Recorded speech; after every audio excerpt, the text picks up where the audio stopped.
for being courageous. For being courageous because you went out of your way and invested time in preparing for this Moot competition, preparing for this workshop. And it also takes courage to talk about elections in the election year. And if our mind and our education fails us, it is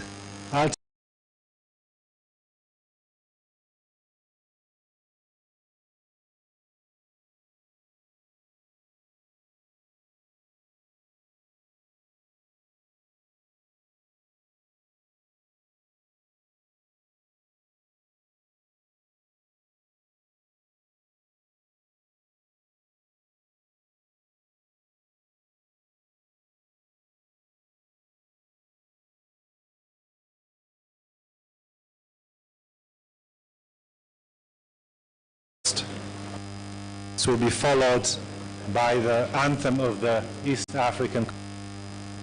And finally, we will also play the anthem of our alma mater, Kenyan University.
And now I would like to give the floor to our Dean, Dr. Faith Kabata, to make the welcoming remarks. Daktari, karibu sana.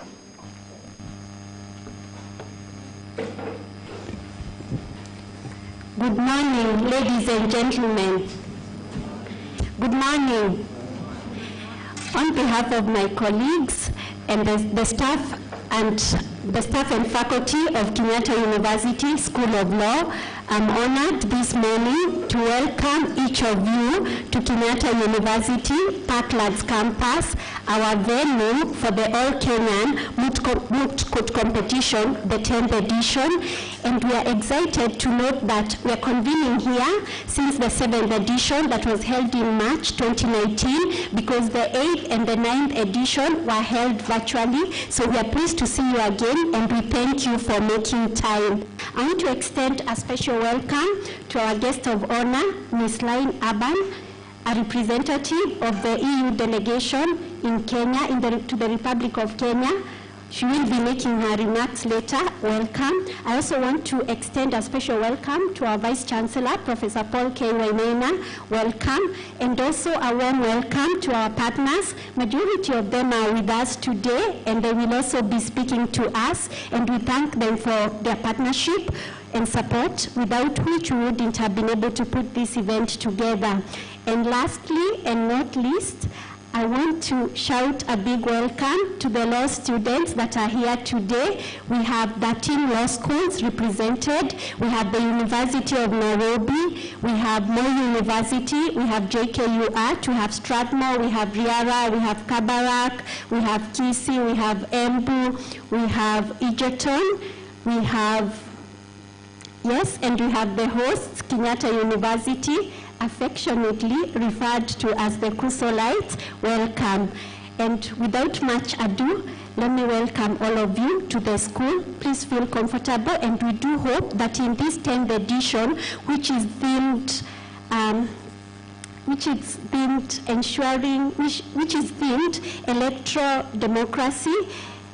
electoral democracy and justice, we do hope that in the tripartite events that we have organized, the workshop, the conference, and the Moots competition, that we'll be able to exchange ideas and also have discussions that will move our country forward, because the theme is topical in the tradition of the AKMCC to come up with a theme that is topical. This one is topical in the context of what will be happening later in August in this year. So we do hope that we have created a forum, or that we will enable you to have discussions and the sharing of ideas among law students and legal practitioners, and also law students and industry players that can move our country forward in terms of electoral justice and democracy. Once again, welcome, and thank you for making time to be with us this morning. Thank you.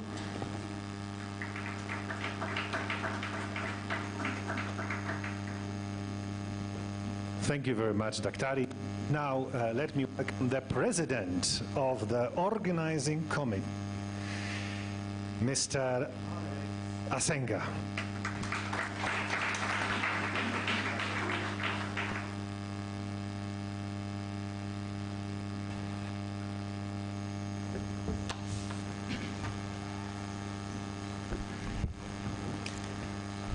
The Vice Chancellor, the European Union delegation to the Republic of Kenya, distinguished guests, faculty and staff members of the School of Law, law schools represented, ladies and gentlemen, good morning.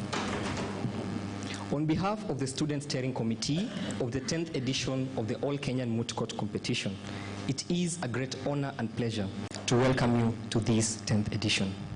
This morning, I am happy to share in the vision of the founders of AKMCC and the previous organizers, where for the last 9 years, we have ensured that the competition runs despite challenges such as the COVID-19 pandemic that forced us to move virtually for the last 2 editions. The All Kenyan Moot Court Competition is an annual moot court competition hosted here at Kenyatta University School of Law. It involves all law schools in Kenya and focuses on local contemporary matters of national concern. Over the last many editions, we have addressed a number of issues. We have addressed the disobedience of court orders, evictions, the rule of law, the plight of refugees, police brutality, representation of the minority and the marginalized, environmental conservation, human-wildlife conflict, health issues, gender mainstreaming, domestic violence, among very many other topical issues affecting the country. This competition has grown to become the oldest and largest annual gathering of law students and key stakeholders in the Kenyan legal calendar.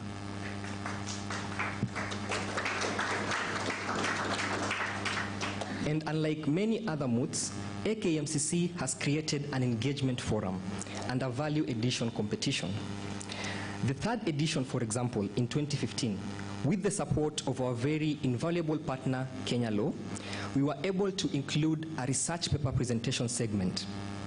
In the 7th edition in 2019, we included our first ever conference in a moot court setting, which was dubbed Let's Talk Human Rights.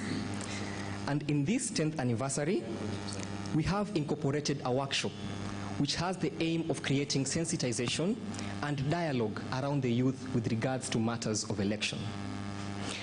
Now celebrating our 10th year anniversary, we reflect back on the 9-year journey when we first conceptualized the event. How the competition came into being is an amazing journey that started 10 years ago, where as a result of evolved interest and involvement in other international moots, the students of Kenyatta University School of Law identified that there did not exist any national moot at that time that brought law students together to discuss topical issues affecting the country. This informed the need of Kenyatta University School of Law to host a major moot court competition that brought together all accredited law schools in Kenya, members of the legal profession, and other legal service providers for the pooling of legal perspectives and sharing of best practices in the learning and application of the law. The students who conceptualized this event, most of them who could not be able to join us this morning, identified the need to engage in the practice of mooting for the development of a holistic legal scholar, and particularly because it equipped the law student with unmatched legal competence in both domestic and international law, excellent advocacy skills, seasoned research skills, in addition to sustained self-confidence, among other key skills. The All Kenya Moot Court competition is meant to bring together different actors in the legal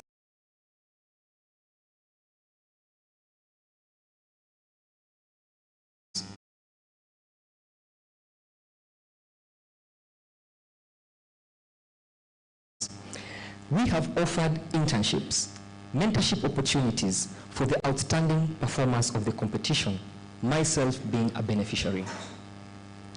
As I've stated, and I will continue to state, this is no mere moot court competition. Its values echoes beyond the competition in the moot court rooms to creating a platform for discussion where we can interrogate contemporary issues affecting our country and the world at large with the aim of creating a better future.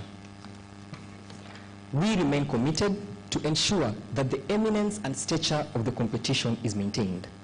This said, this morning, I am happy to announce that some of our partners have offered us internship positions for the outstanding teams at top-tier law firms, Kaplan and Stratton, and Mohammed Muigai, LLP.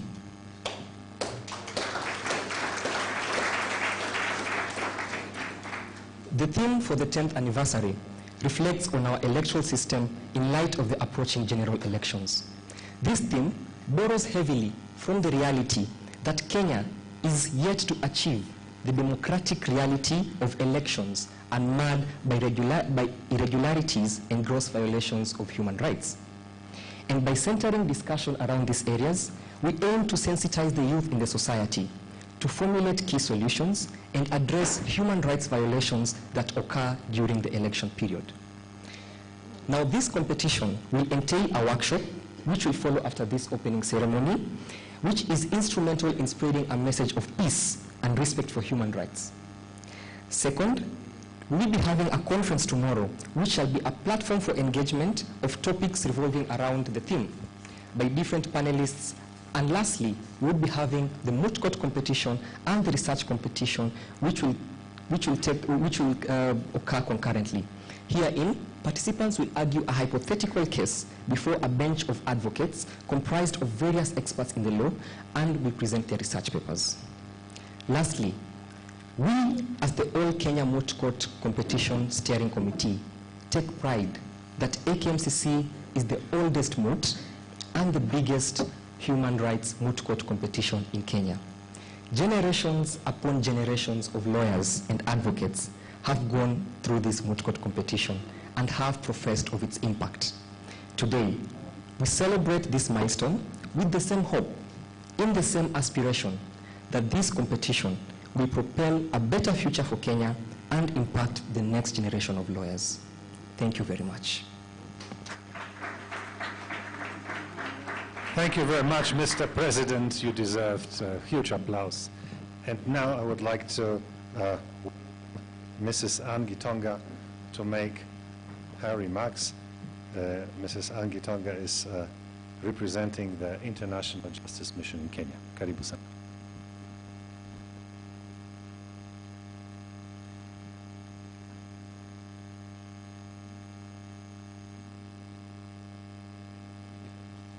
Good morning.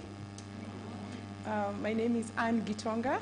I am here on behalf of Ms. Roslyn Dwega. You'll notice from your programs, I'm supporting the International Justice Mission, and therefore Ms. Roslyn had to take a trip on short notice, a work-related trip on short notice, and therefore I'm happy to give her remarks, the remarks on her behalf. So I'll begin with representatives of the European Union, the former Attorney General, Professor Githu Muigai, the Vice Chancellor, Kenyatta University, the CEO of the Center, the Council of Legal Education, and the National Council of Law Reporting, the directors of various NGOs present, distinguished professors and university lecturers, the various law schools present, the various students from various other law schools other than Kenyatta universities, ladies and gentlemen, good morning. It is our utmost honor and pleasure to be part of this momentous occasion for the 10th round of the All Kenyan Moot Court competition. More so, we are humbled to be in the presence of great minds, respective heads of governments and non-governmental bodies, distinguished professors and university lecturers, advocates, and students of the law. We take this opportunity to convey our gratitude to Kenyatta University School of Law for birthing and nurturing this great initiative to its 10th round. It is through such convergence of minds that society issues are appreciated and addressed. Over the years, we have steadily worked together with AKMCC in raising awareness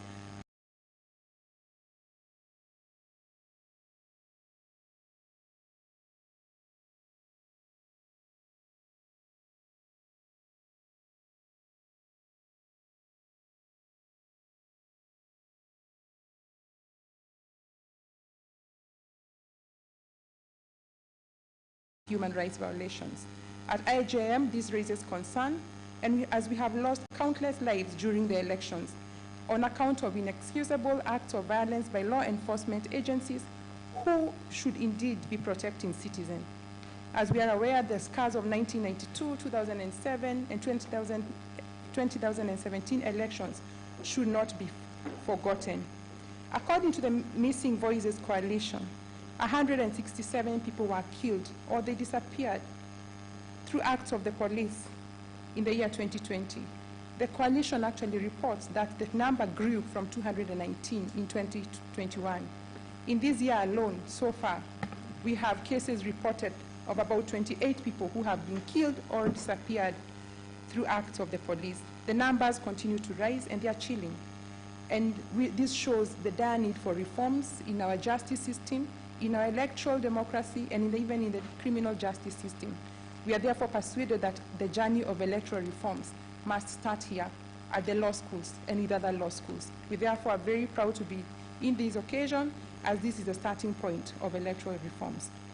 We therefore remain unbowed and stand convinced by the collective drive of all stakeholders present here and all those working on criminal justice systems in believing that with continued determination, we will be able to streamline our systems. We therefore call for ratification of various treaties, but just to mention but a few, we call for the ratification of the International Convention for Protection of All Persons from Enforced Disappearance. We call for the full implementation of the National Coroner Service Act. We call for increased funding of the Witness Protection Agency and the IPOA because of the work that lies ahead, and the unfettered application of vicarious liability in holding senior police officers accountable for the criminal acts of their junior officers. We equally emphasize the need for addressing historical injustices that spark ethnic classes, and we call for the National Cohesion and Integration Commission to stand boldly in combating hate speech and preach national unity. We are encouraged by the resilience and spirit that we saw with our forefathers as they fought for independence, and we hope that we can emulate that. We are confident that together, collectively, we have what it takes to actualize electoral democracy and justice for our country. Lastly, we urge us all Kenyans to practice tolerance and shun ethnic division. May we entrench mutual respect in our families, in our societies, and in our country. May justice be our shield and defender. Thank you.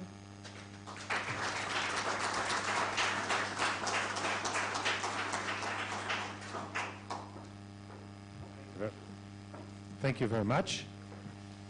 And now it is with some humility that I am inviting Dr. Wambua Kituku to take the floor. And Dr. Wambua Kituku is the representative of our regulator, the Council of Legal Education. Daktari, karibu.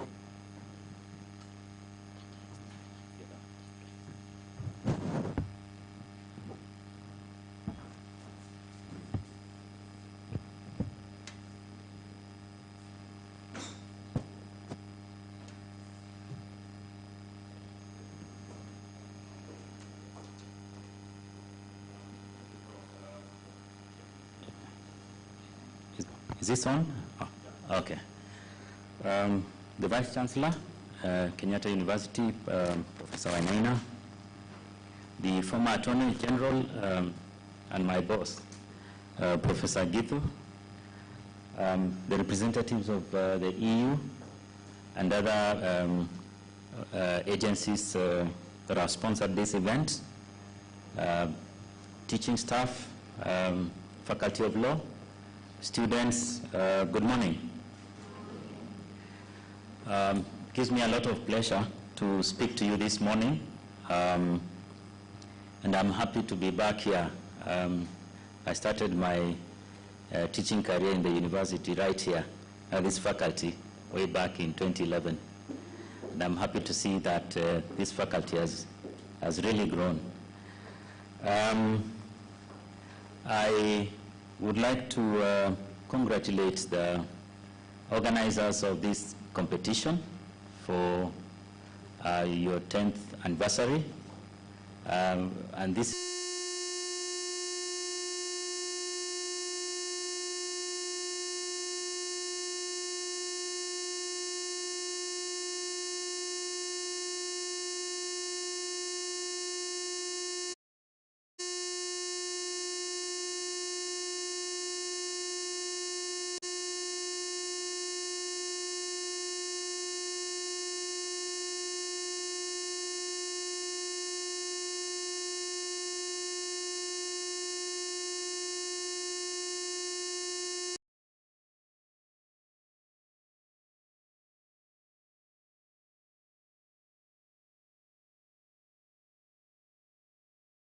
law programs.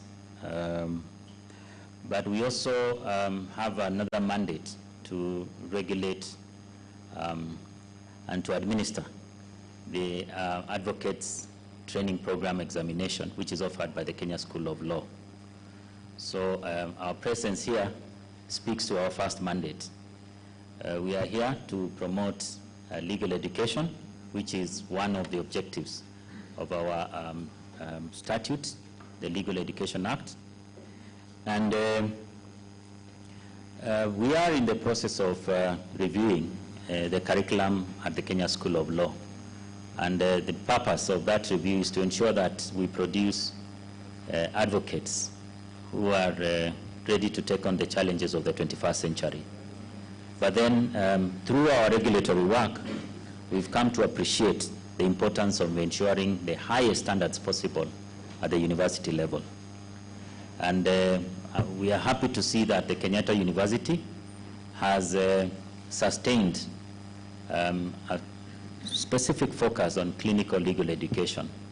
And hosting this competition goes to attest to the fact that clinical legal education is still taken seriously here in Kenyatta University. And for that reason, we wish to applaud the university administration for providing support to the School of Law, and it is our hope that the administration will continue extending this support. This competition, of course, is the envy of many universities in this country, and we challenged Kenyatta University to sustain this competition for as long as you can, broaden it, increase the audience as much as you can, and thanks to ICTs, now it's possible to host such an international event covering as many countries as possible through the use of virtual ICT platforms. The theme of the competition is appropriate. Human rights issues in this country still remain extremely topical. And from our standpoint as a regulator, we've seen over the years that practice in constitutional and human rights area has really grown. What has made that practice popular actually is the fact that even non-lawyers have ventured into that area, meaning that there's a gap. Many of you know Omtata, Koiti Omtata. He has made a name himself through public interest litigation on human rights issues. So for a person like Omtata, he clearly saw a gap, right? And therefore this is a gap that lawyers and advocates should take seriously, venture into this area. This country, even though we've graduated it to become a lower middle income country, levels of inequality, deprivation remain still high. And that means that violation of human rights still remains a topical issue. The other reason is that research also shows that for countries to realize sustainable development goals, we must also ensure that respect, protection, and promotion of human rights still remains top on the agenda of policymakers. And it's therefore very good to see that this competition has also been structured to include a workshop where we will exchange ideas on how best to promote human rights. And it is through research and seminars and intellectual engagements that we shall bring solutions towards addressing the human rights violations, not just in this country, but also on this continent. And that will provide a good foundation for our countries to work towards realizing sustainable development goals. Then also, still looking at the theme, we are just about to get into an election, and elections in this country and many parts of Africa always trigger large-scale human rights violations. And therefore, having this kind of discussions also enhances sensitization among the key political actors as well as the citizenry on the need to respect and uphold human rights in elections. And especially rights for the vulnerable and the marginalized. Every time there's an election, there is, instances of sexual and gender-based violence are always reported. Harassment of female candidates, harassment of young candidates, persons with disability, and also ensuring access to voting by a marginalized group has always been a challenge. And therefore, it is my hope that this conference will also, this competition will bring to the attention of every stakeholder on the need to uphold the rights, especially for the marginalized and the vulnerable in our society. I also wish to reiterate the need for the universities in this country to use moot competition as a strategy for training future lawyers and thereby enhancing or upholding the highest standards for training our future advocates. Lastly is to thank the organizers of this event and also the university administration for providing resources. Also to thank other sponsors of the event. And it is my hope and anticipation, if my board chair and the board of the Council of Legal Education will allow, next year we shall continue supporting this remarkable event. Thank you, and I wish you a good event. Thank you.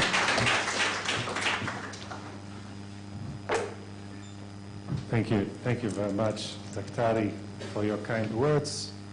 Thank you also for challenging us to sustain this competition. We feel challenged by the Council of Legal Education in many ways, and I hope we are up to the task. Thank you so much. Now I would like to invite Professor Jack Mwimali, who is the Chief Executive Officer of Kenya Law and a good friend of our school. Professor, karibu sana.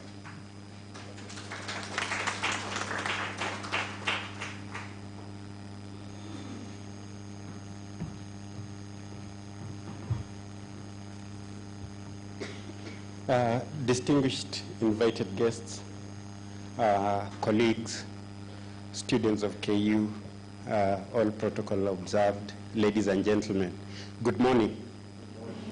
For me, it's a pleasure and a privilege to be here once again. I have had an engagement with this institution for a long time as a person, where I know for those who are old from this institution, perhaps I taught the land law and conveyancing, legal systems and methods, and several other units. And therefore, I feel at home when I come back to this institution. But also, as an organization, National Council for Law Reporting has been partnering with Kenyatta University to host these All Kenyan Moot. And I feel very privileged that now we are running into the 10th year of this event. I believe that we'll continue to partner so that the law students in this country will continue to benefit from such competitive events and occasions. I know mooting is one of those critical areas that offers to the students of university the opportunity to exercise their ability and of course generate and develop themselves to be good trial advocates. And of course there is that element also of research which is very good for a person, and that insistence by the Council of Legal Education that students must also participate and institutions must have moot courts is quite critical. Looking around the house, I can see some of my more recent students from Jomo Kenyatta University of Agriculture and Technology, and a number of others that I have engaged with previously. So I think I'm in good company. And Dean, I want to congratulate you for the good work that you have done. I believe this university is going to excel when it comes to these activities, and I want to challenge other universities and institutions that are represented here, that such kind of coming together and collaborating in activities is actually what develops legal education in this country. You shouldn't look at yourselves as institutions which are competing with each other, but rather as service providers to the citizens and the people of Kenya and the world at large, and therefore developing these institutions through these activities also helps in improving the quality of legal education. With those few remarks, I want to thank you, and I hope we'll continue to partner and participate in this event in coming years. Thank you very much. Thank you very much, Dr. The co-curricular activities was also what I enjoyed most as a student. And now I would like to welcome Mr. Peter Kiyama, who is the Executive Director of the Independent Medical Legal Unit.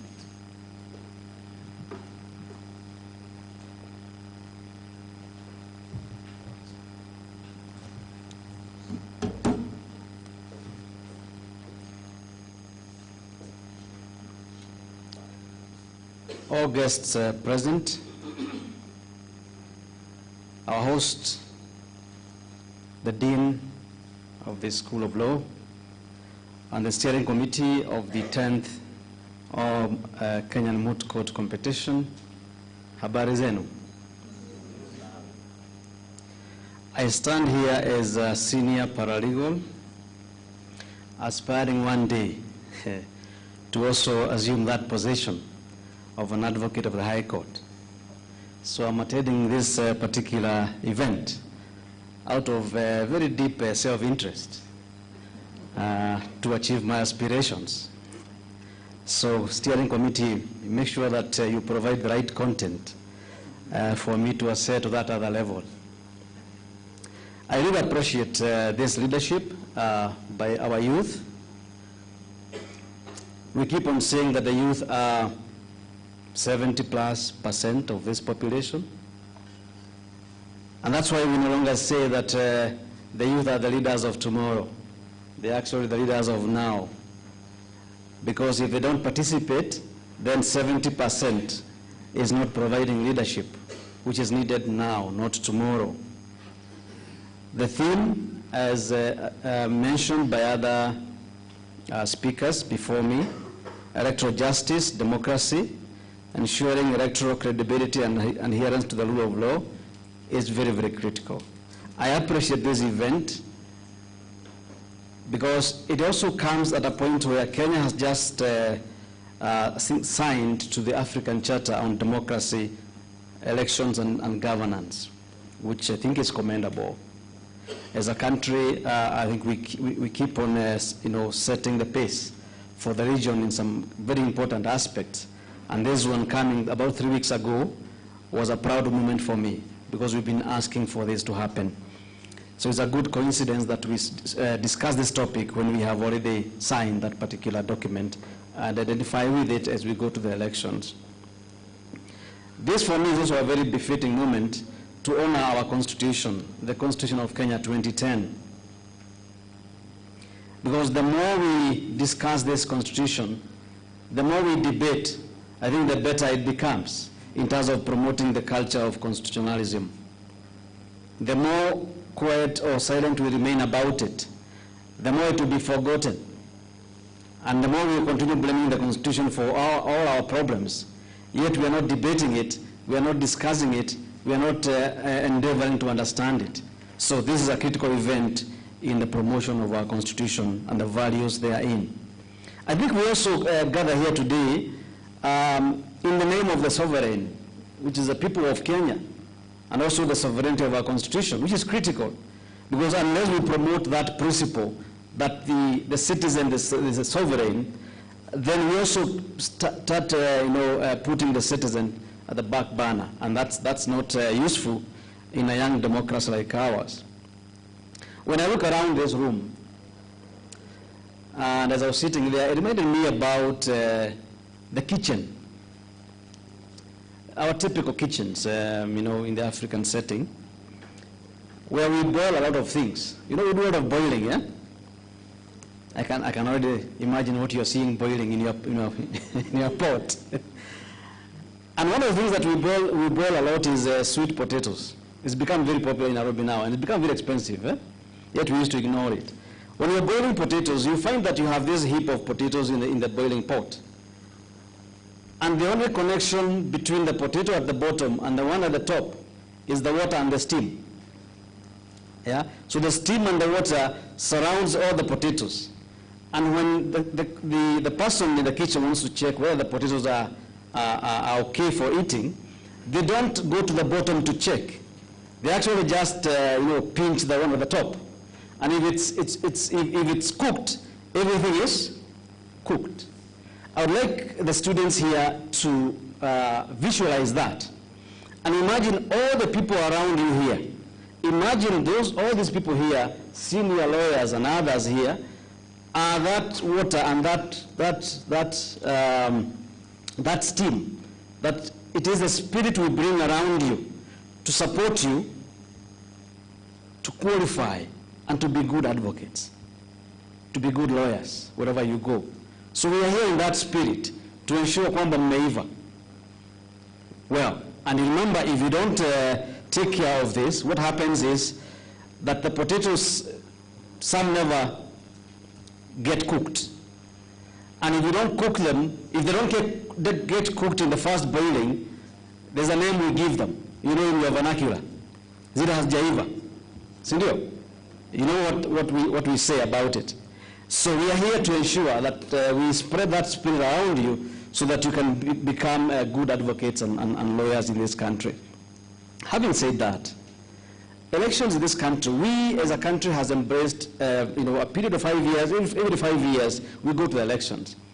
I think we need to recognize that that is a big plus for our country, because it helps us as citizens to exercise our freedom of choice every 5 years, to change leadership. That's critical. But it's also important to remember that electoral experiences every 5 years in this country has not always been a good experience. It actually has been a bad experience for some people every 5 years. They actually dread the 5th year. They dread the 5th year all the time. Why? Because, as mentioned earlier by Anne from IJM, we have extrajudicial executions, enforced disappearances, torture, inhuman and degrading treatment, sexual and gender-based violence. Every 5 years, there are sections of this society that get violated. The tragedy is that the next 4 years, they wait in hope for redress. They wait in hope for accountability for perpetrators. There are also those who remain with electoral grievances. And every 5 years, they wait in hope that we are going to address these electoral grievances. They are never addressed. And I would invite the students here to reflect on these things as we debate, as we have the conference, as we go to the moot court competition. In this country, we have expanded our legal arena to a large extent. We no longer go to the judiciary as the first point of call. We have tribunals at all levels now. I would urge you to discuss these issues around ADR, AJS, and to see how can we get our people on board so that these grievances, this lack of remedy, this lack of accountability, how do we assist them to get this addressed? As I finish, as a senior paralegal, I would like maybe to mention that in the eyes of Wanjiku, the legal profession is only legitimate if it addresses or helps us to provide solutions or answers to societal challenges, including challenges within the electoral environment. And so, if you would like to be relevant and legitimate in the eyes of the people, then engage in this and help the people to provide answers to their everyday challenges. But of course, as young people, as the majority in this country, even as we debate, I would like to call upon you to turn up in large numbers on the 9th of August to vote, because it is your democratic choice. Thank you. Thank you very much, Mr. Kiama, and let me take a second to acknowledge the excellent work the Independent Medical Legal Union has been doing for years to address the grievances you are talking about. And now I would like to invite Mrs. Sheila Masinde, who is the Executive Director of Transparency International.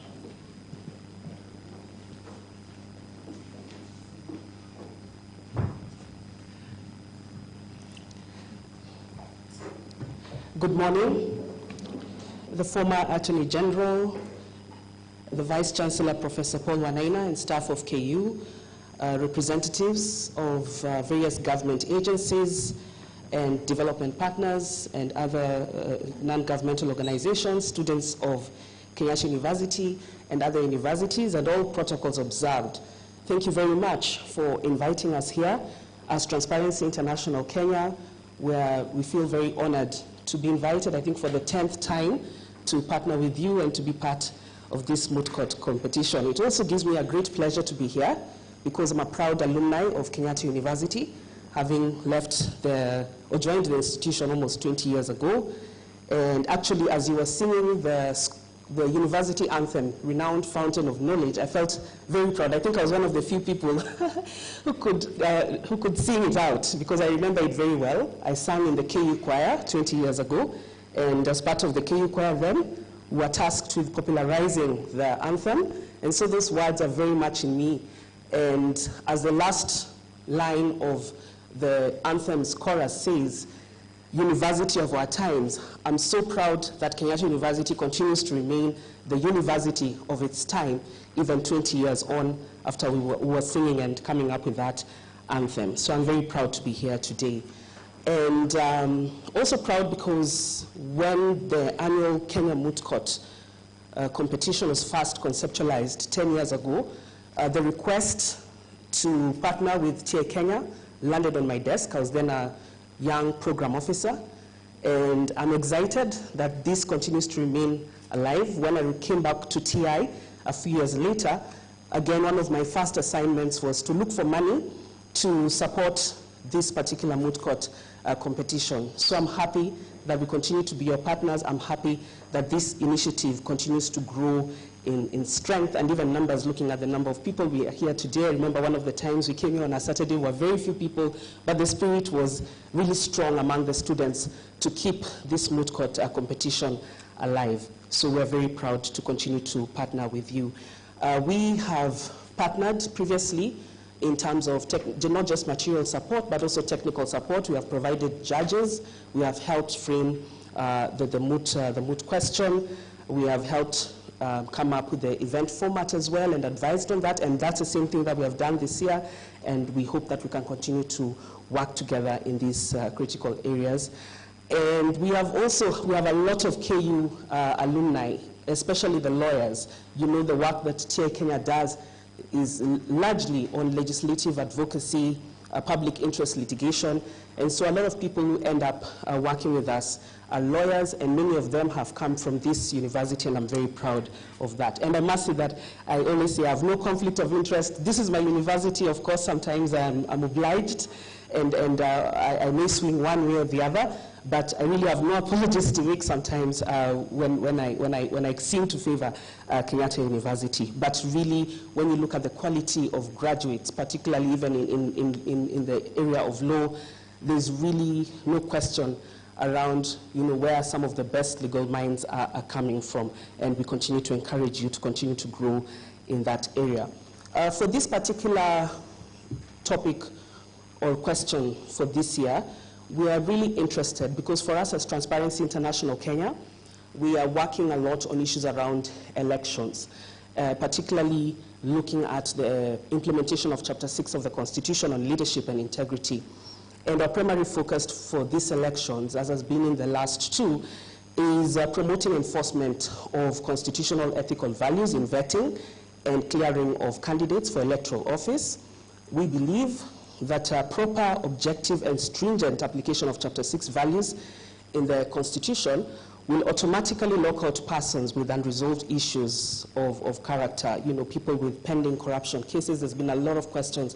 What do we do with people who have been accused of corruption? People who have already been charged in court, people who have been impeached, people who have been asked by the courts to stay away from their office because they have been charged in court. Do we allow them to vie in the election and then still continue to serve us? We believe no. And that is one of the things that we are working towards. We are looking at the courts to give us guidance, and we are looking at various petitions in the courts in this regard, and we really hope that some of the issues that will be discussed in this week of the moot court will help us frame this issue better in terms of what do we do in regard to corruption in this country, and do we continue to allow people who have been accused of corruption to represent us in critical offices? Someone has been accused of theft, but then do you give them another mandate to continue to oversight or make decisions on resources, yet they have been accused? We really hope to see and hear those discussions here today. We are also have been looking at issues around how do we strengthen the legislation, because there have been a lot of questions on whether our current legislation speak to Chapter 6 of the Constitution and what can we do to strengthen them. And in that regard, we have looked at various legislations, the Leadership and Integrity Act, the Elections Law as well, the Recent Political Parties Amendment Bill, where we supported proposals for ethical vetting of candidates by political parties. And another big thing that we're looking at, and I hope that we also get answers as you talk about electoral justice, is on issues around campaign financing. what do we do to ensure that there's regulation of resources used in campaigns? Because as we speak now, we have a law enacted in 2013, but yet to be implemented almost 10 years later. So how do we affect that to ensure that, that resources used are well regulated and people are accountable for how much they're raising and what they're using these resources for in regard to the election? So we actually have a matter in court. We have taken a matter to court on that. And we are also looking at you young students as well to help us resolve some of these issues in terms of how can we better regulate campaign financing. And lastly, we are also really looking at strengthening research around issues on corruption in Chapter 6 of the Constitution. As I said, we are trying to influence, advocate, advise. We're working with a lot of government institutions, the ORPP, IEBC, EACC as well. But for this, you really need to get your evidence and research. And previously, what we have done with some of the the input that has come from this moot court. We have published some of the work coming from this moot court and looked at some of the submissions coming from students and looked at how it can strengthen our work. And we really hope that some of the submissions that will be coming out this week will also be able to strengthen our research and documentation so that we can strengthen advocacy on issues around election justice, particularly the implementation of Chapter 6. Lastly, as I think Dr. Wambua had mentioned, in regard to public interest litigation and how do lawyers come to fill in that gap, I'm really hoping to see many of you in years to come, not many years, but few years to come, standing in the defense of the Constitution, not just the Constitution, but particularly Chapter 6 on leadership and integrity. When I look at each of your faces, I believe these are the future, this is the future, and these are the people that I will see in court, fighting and advocating for critical constitutional provisions to move this country forward. Asanteni. Thank you very much, Director. Because you are our alumna, I would like to say Karibu Nyumbani. Thank you very much also for outlining the avenues for the students to be involved in your work. So it's another platform for them, and another opportunity to leave this ivory tower of our ultra-modern complex. Thank you. And now I would like to invite Mr. Philip Gichana, who is the head of policy and partnerships of Zalendo Trust.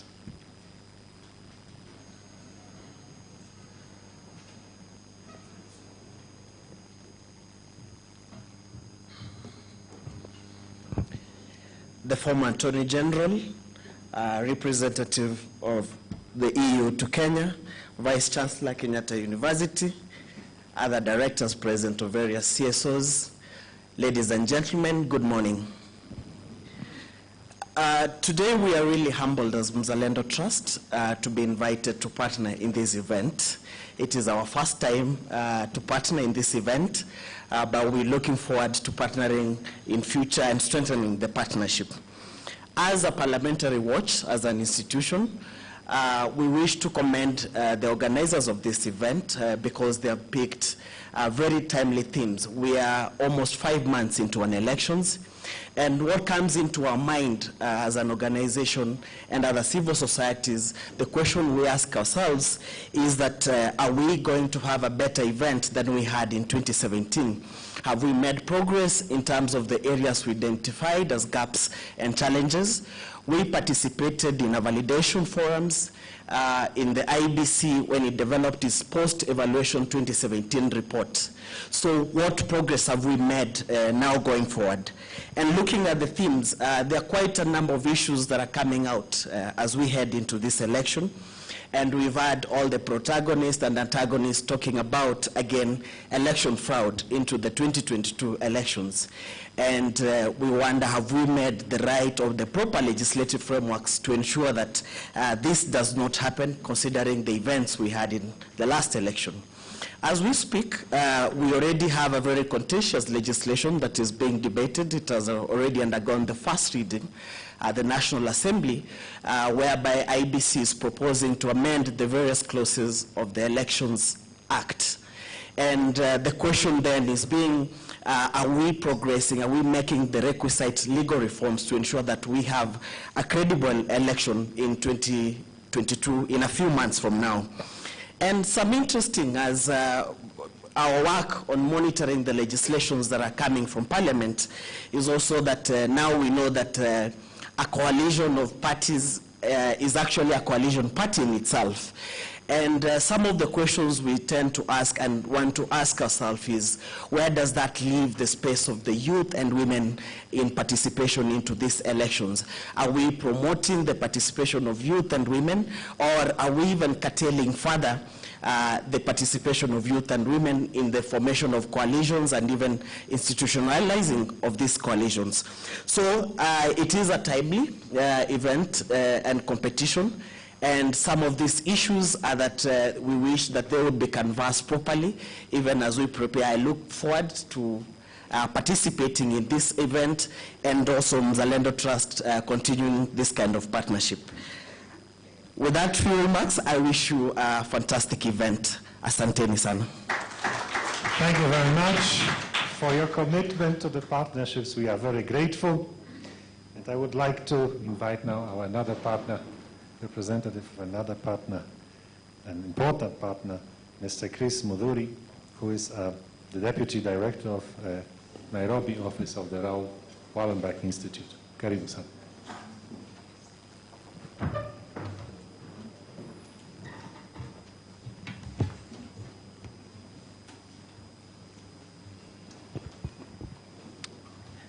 Guest of honor, representative of the European Union delegation in Kenya, the Vice Chancellor of Kenyatta University, Professor Wainaina, the patron and former Attorney General of the Republic of Kenya, Professor Githu Muigai, invited guests, partners, faculty and students from all the universities represented here, ladies and gentlemen, good morning.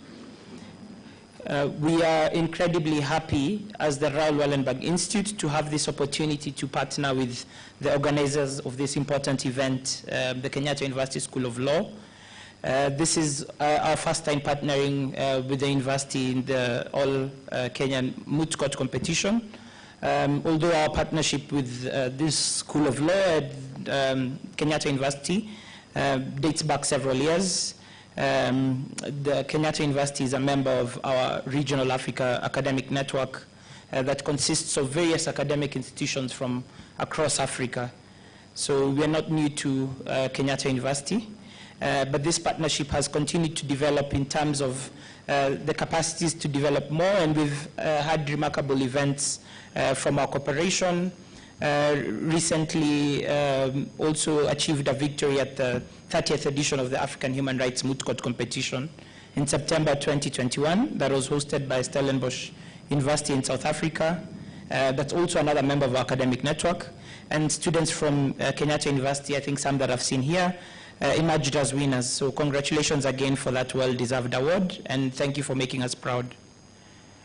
We at Raoul Wallenberg Institute have organized and supported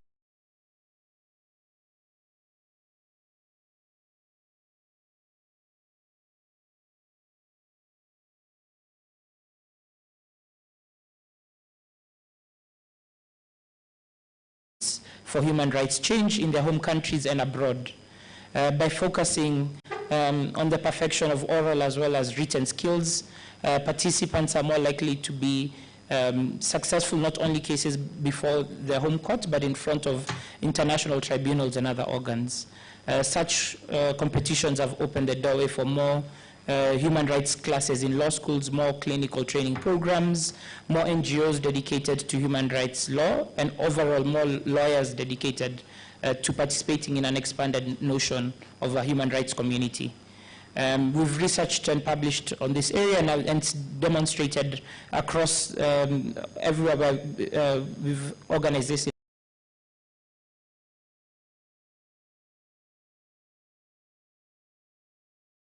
Courts are very important, and that's why we are happy to participate here.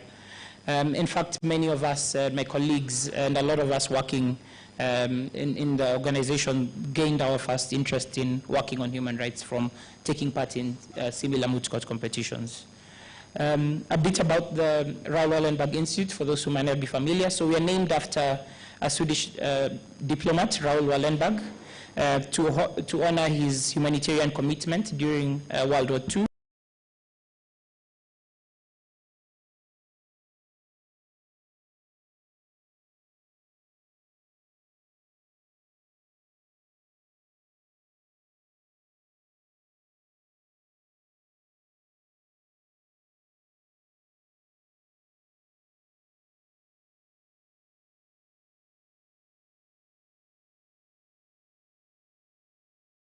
Activities provide a platform for students, scholars, practitioners to come together and contribute to the development of their own societies.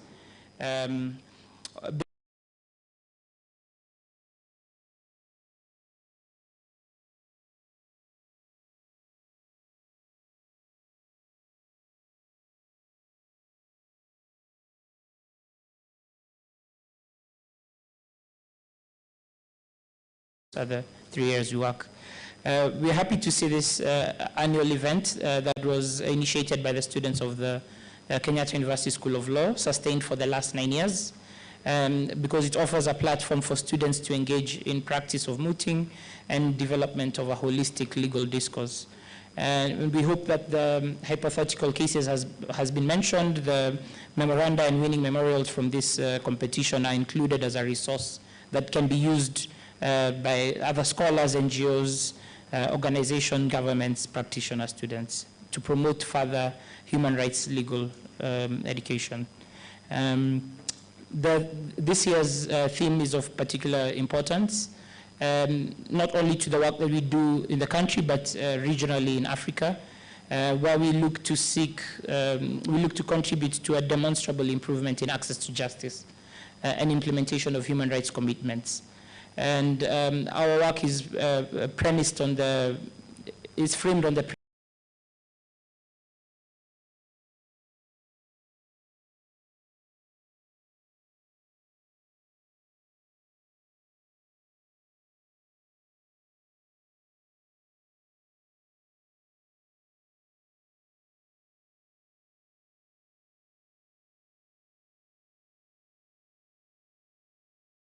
during and between elections. So it's a process, not just an event.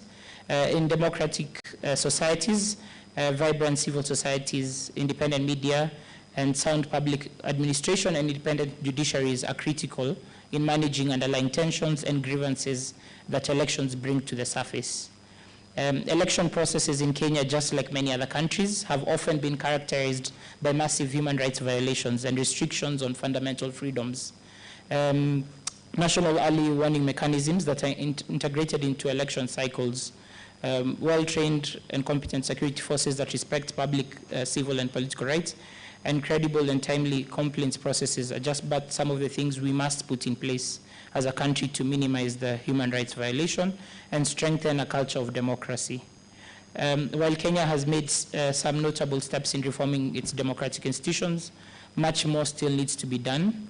The nullification of the 2017 presidential elections by the Supreme Court over irregularities and illegalities, though an unfortunate situation, is an important sign that our institutions are keen to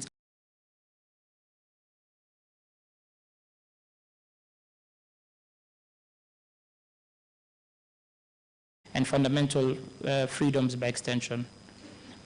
Without doubt, activities such as this, the All Kenyan Moot Court competition, are important in creating awareness on electoral justice and sensitizing young people and the public on their role in elections and democracy. I take this opportunity to thank the organizers, the students from the organizing team and the faculty that are supported, and congratulations on making this happen. I know it's been a few years of uncertainties with COVID-19, so it's happy that we can all meet in the room. I take this opportunity finally to wish all of you success in today's workshop, as well as the conference and the Moot Court competition. Thank you very much. Thank you very much. Thank you very much for stressing that democracy is a process and not a one-time event.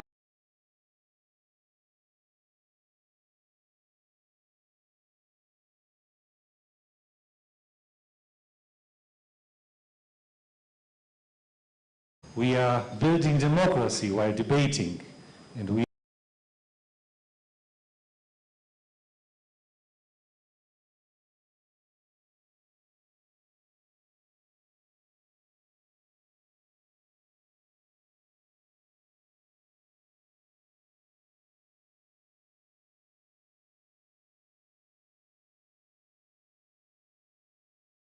director will speak to us words of freedom, yeah? And he will also invite the regional director of the FNF Foundation, Mrs. Inge Herbert, to address us. The floor is yours. Thank you, and good morning to all of you. Distinguished guests, professors and faculty members of the Kenyatta University, supporters of the All Kenyan Moot Court competition, and last but not least, dear students and participants of the Moot Court competition. It's a great honor for me to be here this morning and to have the chance to speak to you in this opening ceremony. I'm here as a representative of Friedrich Naumann Foundation for Freedom, as Thomas rightly said, and we are one of the supporters of this competition. And let me say some words about our foundation that might explain why this competition, the Moot Court competition, and especially this year's topic, electoral justice and democracy, is so close to us. Friedrich Naumann Foundation is a political foundation, and this is something that is very special, I think a very special German construction. All political parties in the German parliament have foundations that are associated with them. These foundations are legally independent, but they feel, they share the same values and they feel as part of the same family. And they all get their funds from the government, from the through the federal ministries, so we are spending at the end taxpayers' money. Friedrich Naumann Foundation is the foundation that is associated with the Liberal Party in the German parliament, FDP, which is now part of the governing coalition since the elections at the end of last year. What does it mean to be a liberal foundation? And Thomas said it's about freedom. We believe in the freedom of the individual. And we believe that the individual is able, but also responsible, to take care of himself, to take care of his community and the environment. And what does it mean? It means we believe in entrepreneurship, in free and fair trade. We also believe in human rights, and we support them, especially for women and minorities. And we strongly believe in democracy, in the rule of law, in good governance, and in an active civil society. Friedrich Naumann Foundation has been active in East Africa for more than 30 years now, but we had to close the office in Kenya for a certain period of time because the country director in the mid-90s was asked to leave the country during the Moi administration. But now we still did some project work since then through our office in Dar es Salaam. But just a year ago, we decided to set up a new office, and I have the honor to now hire a new team to spread and broaden our partner network. And we are also trying to buy a property, and you can here in Nairobi, and you can take that as a proof. This time we're here to stay. When I was first addressed by Thomas to support the Moot Court competition, the answer was very clear and easy. This is so close to us, as I explained. It's about young citizens taking responsibility and engaging for democracy. And democracy in Kenya might have some deficits, and I think we will all discuss about these deficits in this week, but still it's a beacon in East Africa and probably in all of Africa. There is a competition between candidates in this country. There is a very active political debate taking place. And there are independent courts that defend the Constitution. And there are, most important, people like you, young professionals that engage and stand up for democracy and to make it even better. And I hope this message will spread from this room to all the country of Kenya. And and we grow stronger. I wish you all the best for this conference and for the moot court competition of this week. And it is so important that this message grows in the country, because it's of utmost importance, not only for Kenya, but for the whole region. Thank you very much.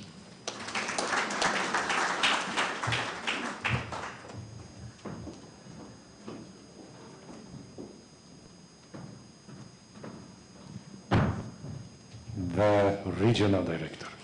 Good morning. I wasn't even prepared to say a couple of words, but I'm very happy to say a couple of words. So good morning on behalf of the regional office in Sub-Saharan Africa of the Friedrich Naumann Foundation. A warm welcome to you. Stefan has said, so we are again back in Nairobi, and you're all cordially invited to check out our programs once we have the new office and we work there. So this is only one of 40 offices which we have worldwide. The head office is in Germany, but we are all over the world, like many of our partners who've been speaking here today and who are here. And I think this is something which is a very important aspect, that's networking. So whenever we as civil society organizations or international organizations support some initiative like this one today, we also want to make available our international networks for you who are here in Nairobi. And what I really appreciate, and congratulations to the organizing committee, that this is a students-based initiative. This is something great, and to have it sustained for so many years. We as Naumann Foundation, with our international programs, we have a training academy in Germany where we also we organize 10 different training programs every year, and some of them are based on human rights. I've been working in our offices in West Africa as well. There we are very much also working with French-speaking organizations, but some of them are also offering English-speaking courses. I don't know if you have heard of the Foundation René Cassin, which is based in Strasbourg. This is also a program where we're sending participants every year, and you can get information through our office for that. So thank you very much for giving me the opportunity to speak, and I wish you all a great moot court, and congratulations again for organizing this. Thank you very much, Madam. Sorry for ambushing you, but I'm actually very, very glad that I ambushed you, because we were informed about interesting programs in which our students may participate. So when you were talking about liberalism, I realized that being liberal does not necessarily mean neoliberal, and that there are some neoliberal countries which are not liberal at all. So if you have not yet taken your jurisprudence unit, you have something to look forward to, because it's quite interesting discussion. And now a special moment has come for a special address by our patron and former Attorney General, Professor Givu Muigai. Welcome in our school, welcome again. And to appreciate Professor Muigai's unwavering friendship and support throughout the years, please kindly stand up and give Professor a standing ovations as he starts his remarks.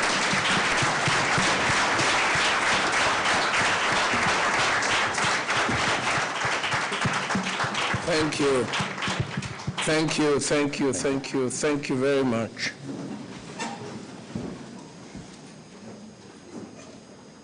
As all of you no doubt will appreciate, I don't have many occasions where I give speeches or where I am received with the warmness and kindness that you have demonstrated. So I do thank you very much indeed. Our chief guest, the Vice Chancellor of our university, fellow scholars, some very learned, some on the way to being learned,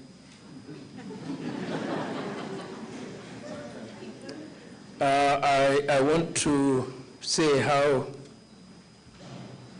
happy I am to be here. As many of you know, my home, my intellectual home, is the University of Nairobi, where I reported at the age of 19 and have never left. However, I have many, many other homes, intellectual homes, and the Kenyatta University School of Law is top of that list.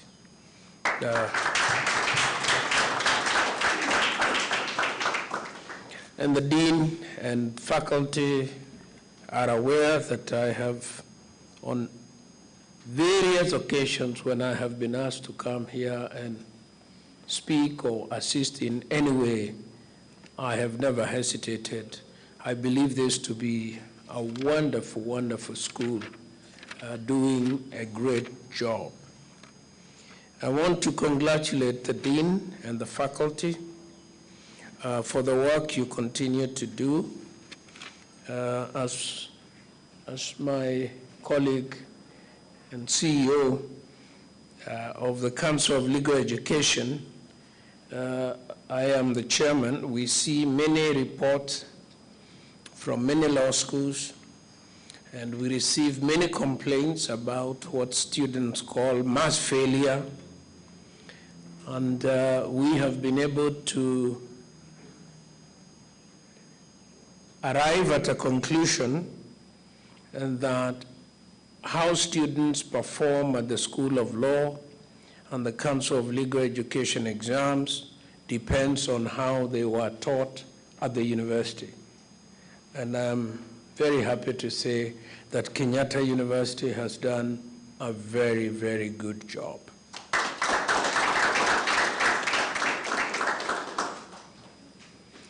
I think it is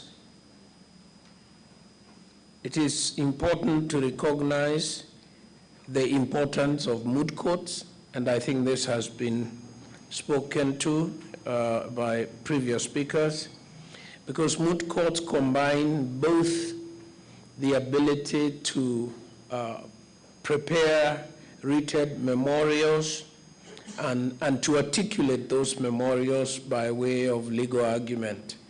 And therefore, I think what we are doing here today, what we've been doing here the last couple of years, is a very, very important way of shaping how future lawyers will function. And in particular, future lawyers who are interested in defending the rule of law, human rights, and the constitutional democracy that we have fought for.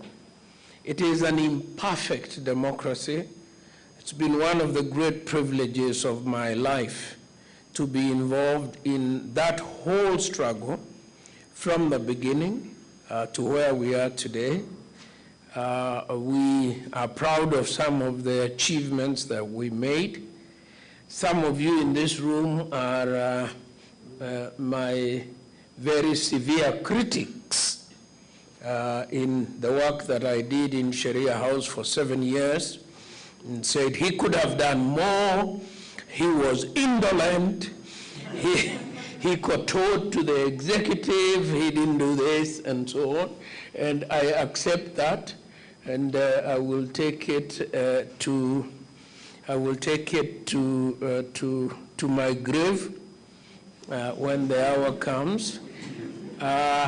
But I also do know and have absolutely no apologies that we achieved a lot. We achieved a significant movement of moving the ship of state. When you are outside looking inside, the ship of state looks like a speedboat, and you feel frustrated that the captain is not turning it quickly, directly. When you are in there, the ship of state is huge aircraft carrier, and it needs 7 days just to move inside the port, the harbor of, and so on and so forth. Now, I have only recently finished writing a book, which is, I refer to as Power, Politics, and Law, a history of constitutional making in Kenya.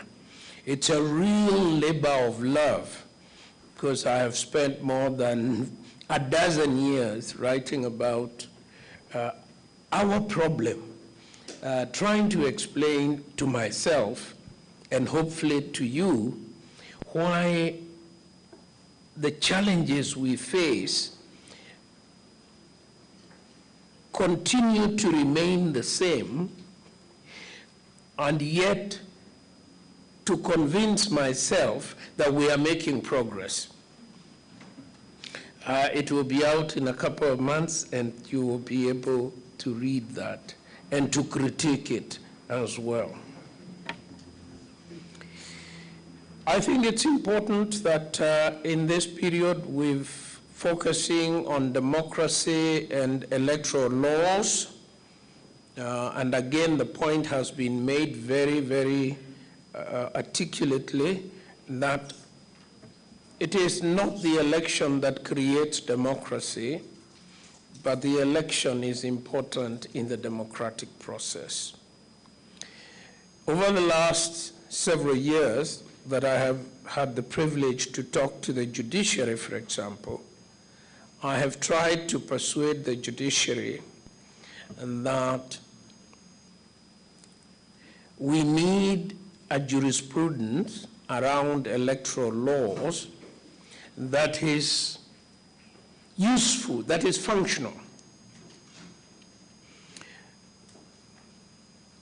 When I went to America as a young man to study under some of the international lawyers of the day at Columbia University, I was shocked by one particular professor whose name was Oscar Schachter, who declared in a seminar that when you advise government, if you're a government advisor, it is more important to be consistent than to be right.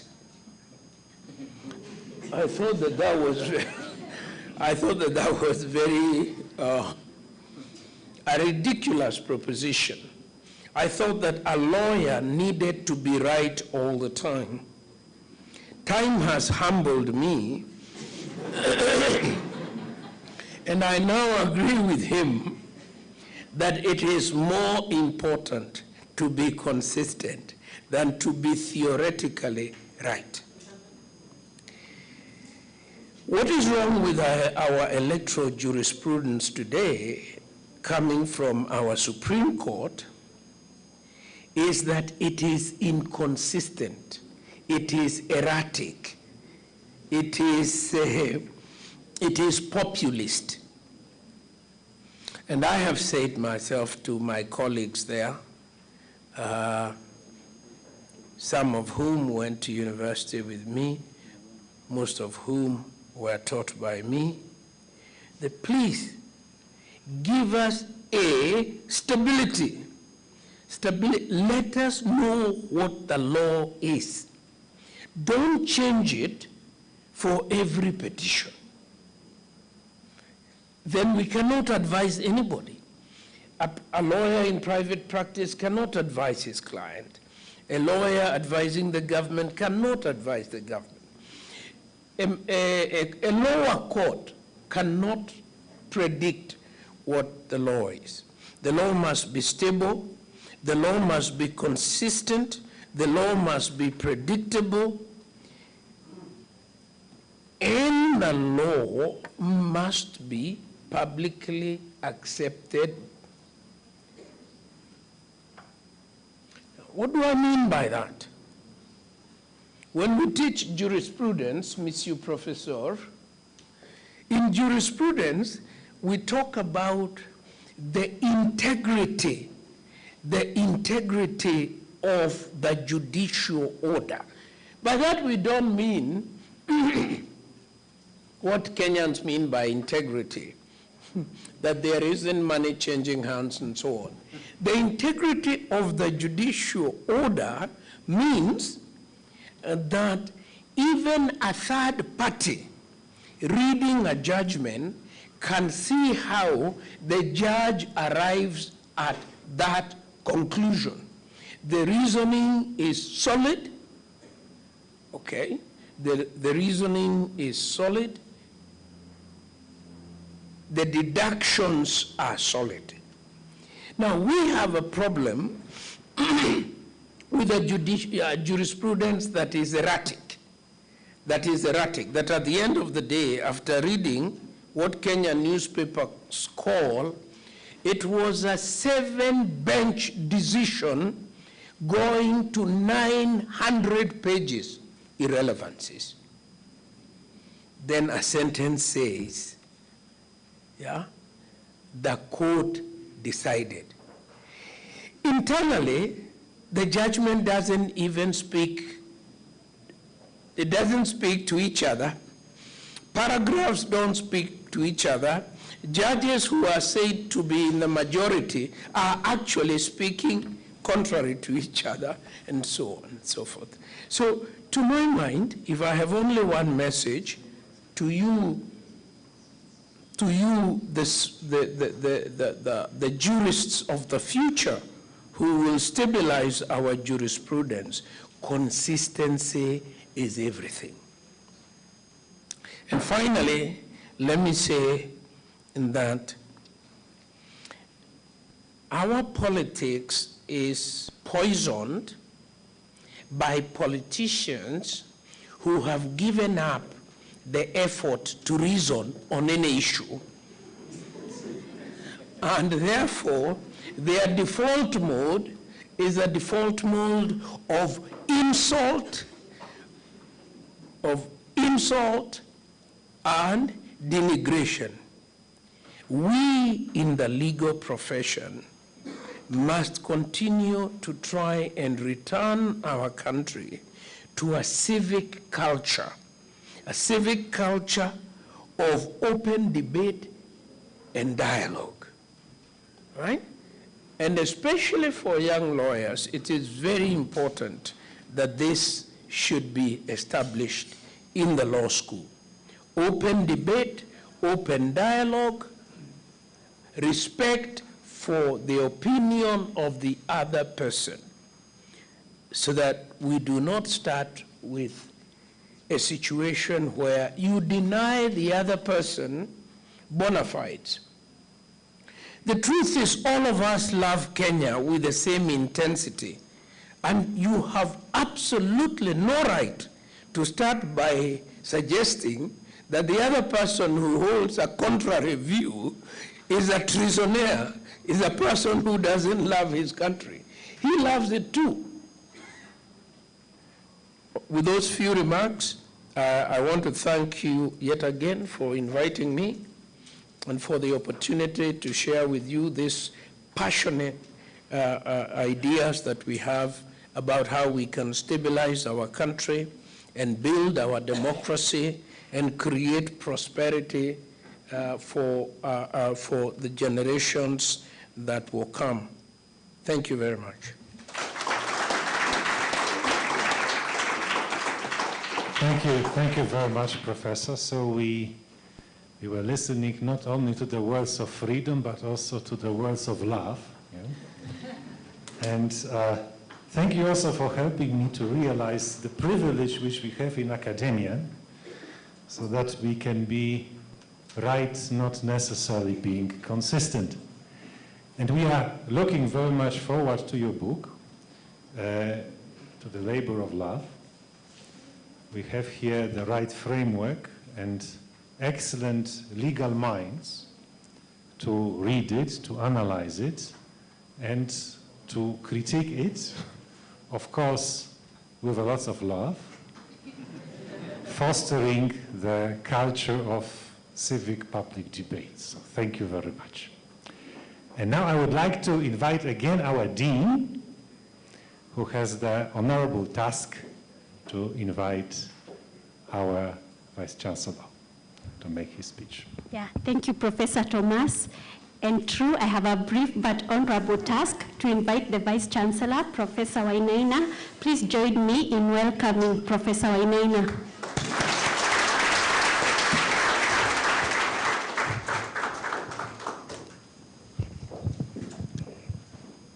Thank you very much, Dean, and thank you very much, Professor Muigai, for that very, very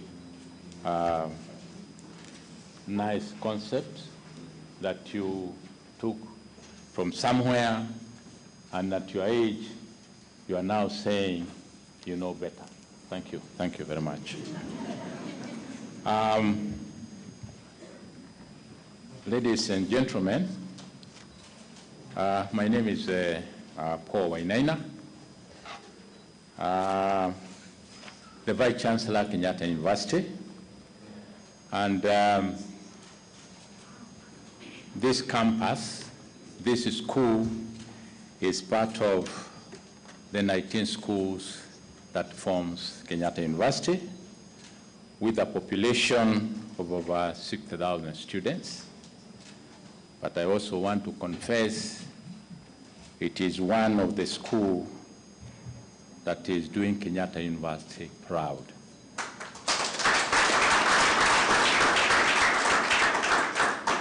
I'm not a learned friend. I'm a philosopher.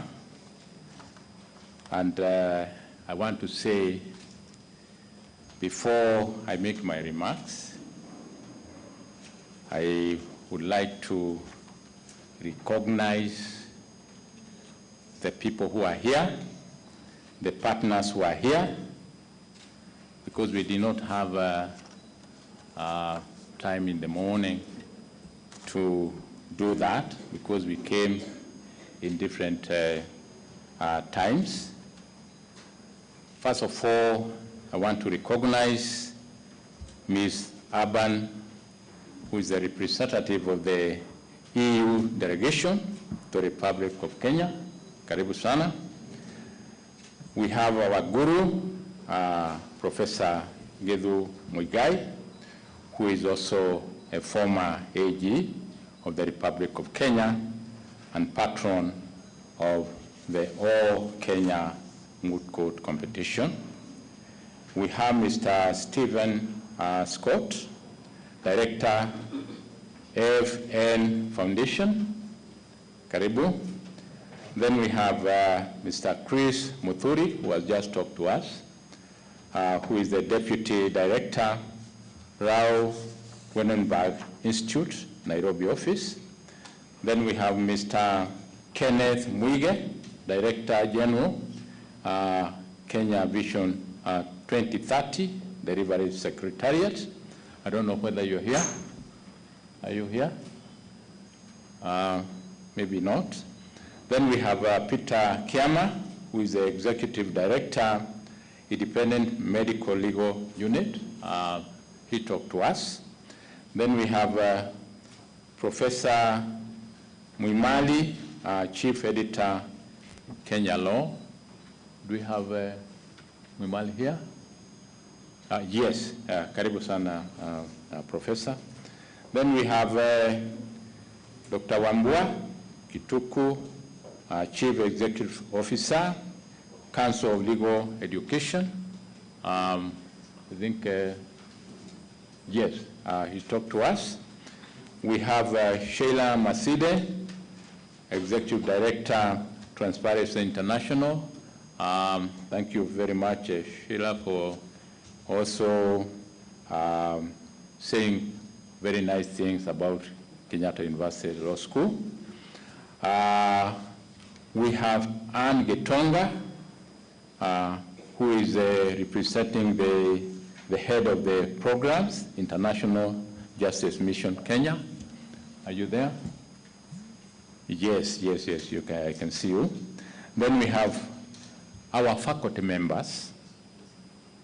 I want to say thank you very much for bringing out very good lawyers. You have had, at least we are not the kind of students who are failing in their school. So again, we feel very, very proud the kind of work you are doing. We also want to really associate ourselves with the All Kenya Moot Court Competition Committee for a job well done. A job well done. We have our students in the law schools. We have our students who are here to compete from all the schools. I really take this opportunity to say thank you for making time to come and join us in this event. We have Kenyatta University family. We have all the people who are here with us. And I want to say good morning. Good morning. I'm delighted to join you and welcome each of you to Kenyatta University this morning for the 10th edition of the All Kenya Moot Court Competition. This edition also marks the 10th anniversary of the All Kenya Moot Competition and the first time since 2019. You know what we have been going through. So last year, we had to do it online, but for the first time after that, we are coming here face to face to make sure that we continue with what we have been doing. As we reflect on the 10th year journey for the All Kenya Moot Court Competition, I take this opportunity the law schools represented here today because for the last 9 years, your attendance has ensured the success of the moot court competition. In 2020 and 2021, when the competition was held virtually, the law schools ably participated. We do not take this partnership for granted and sincerely thank you for the commitment and the confidence you have shown in the competition. Equally, I would like to extend our gratitude to our partners, many who have joined us this morning. For some of the partners, you have been with and supported the competition a number of years. In this regard, I would like to thank Kenya Law, International Justice Mission, Independent Medical Legal Unit, Transparency International, Kaplan and Stratton Advocates, Gary Omiti and Bush Advocates, Amnesty International, the UN Office of the High Commissioner for Human Rights and Legal Resource Foundation for having worked with us.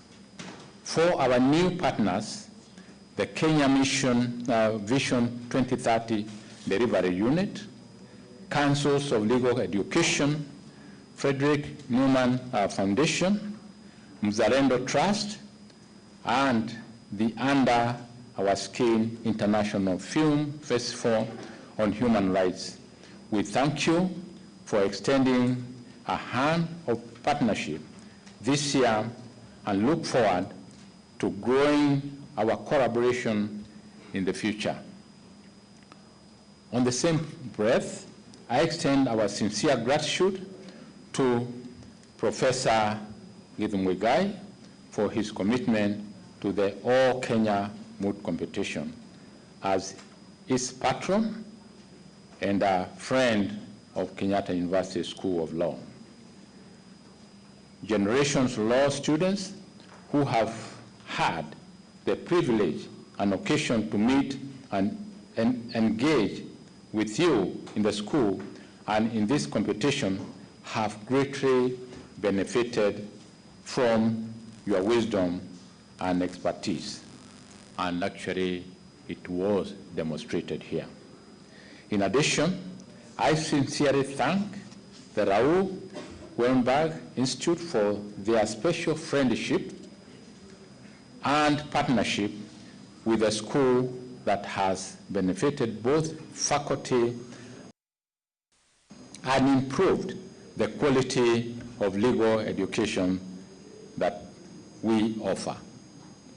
We at Kenyatta University are proud that for the last 9 years, we have provided a platform for law students in Kenya, legal practitioners, and the industry to converge annually at our School of Law and share expertise and engage in legal discourse as they deliberate and explore solutions on contemporary legal issues in Kenya. This year is no different. When I look across this hall, you can see the students are very eager to actually engage. And as I said, we don't take this for granted. So for the school to start this event that has taken 9 years, and this is the 10th year, this is the work of the students, and I think this is very, very encouraging. It is encouraging to know that you are able to do that even during COVID. As I said, this is one school that actually has done us proud, not only in Kenya, not only in Africa, and also internationally. Ladies and gentlemen, the theme for this edition is electoral justice and democracy, ensuring electoral credibility and adherence to the rule of law. I'm happy to note that the theme resonates with Kenya's history in the electoral field and the present circumstances ahead of this year's general election. Already you know it is heating up. The All Kenya Moot Court competition is thus timely as it provides a platform to deliberate on the issue and engage with various actors in the electoral field in Kenya.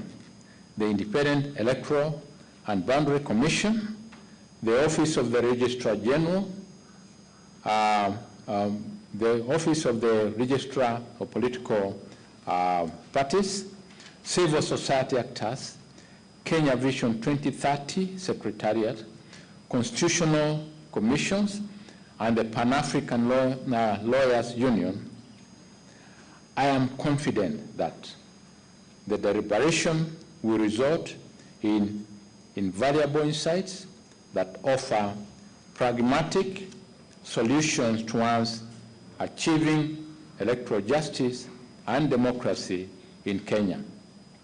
This 10th edition also includes a novel workshop taking place after the opening of the ceremony, which will provide a dialogue forum for the youth to reflect on their role and participation in the electoral process. Ladies and gentlemen, over the course of the next 4 days, teams representing law schools from 13 public and private universities in Kenya will be competing in the moot court competition. The competition provides an opportunity for the next generation of law practitioners to gain practical experience in their practice of law and knowledge in electoral law, human rights, and technology law. I urge all teams to give their best in the competition and, more importantly, use it as an opportunity to learn from each other, gain and share experiences, and embrace team spirit. I wish every team success. Finally, I once again extend our appreciation to our partners who have supported us financially, technically, and in kind to enable us host this 10th edition. I also thank partners who have supported us with their time and expertise as panelists in the workshop and the conference, and the legal practitioners who will be sharing their expertise and time as judges in the moot competition. Thank you very much for your contribution to this, and gratitude for everybody that actually has joined us.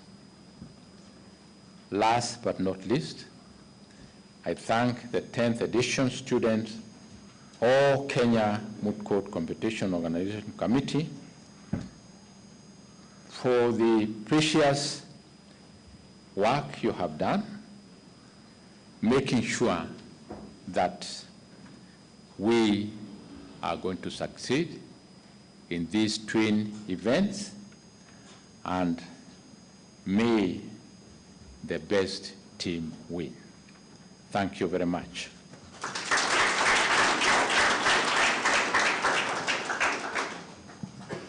Ladies and gentlemen, it is now my honor and privilege to invite the guest of honor, Ms. Urban, the representative of the European Union delegation to the Republic of Kenya, to make her remark. Please be upstanding so that we can welcome Ms. Urban to the podium.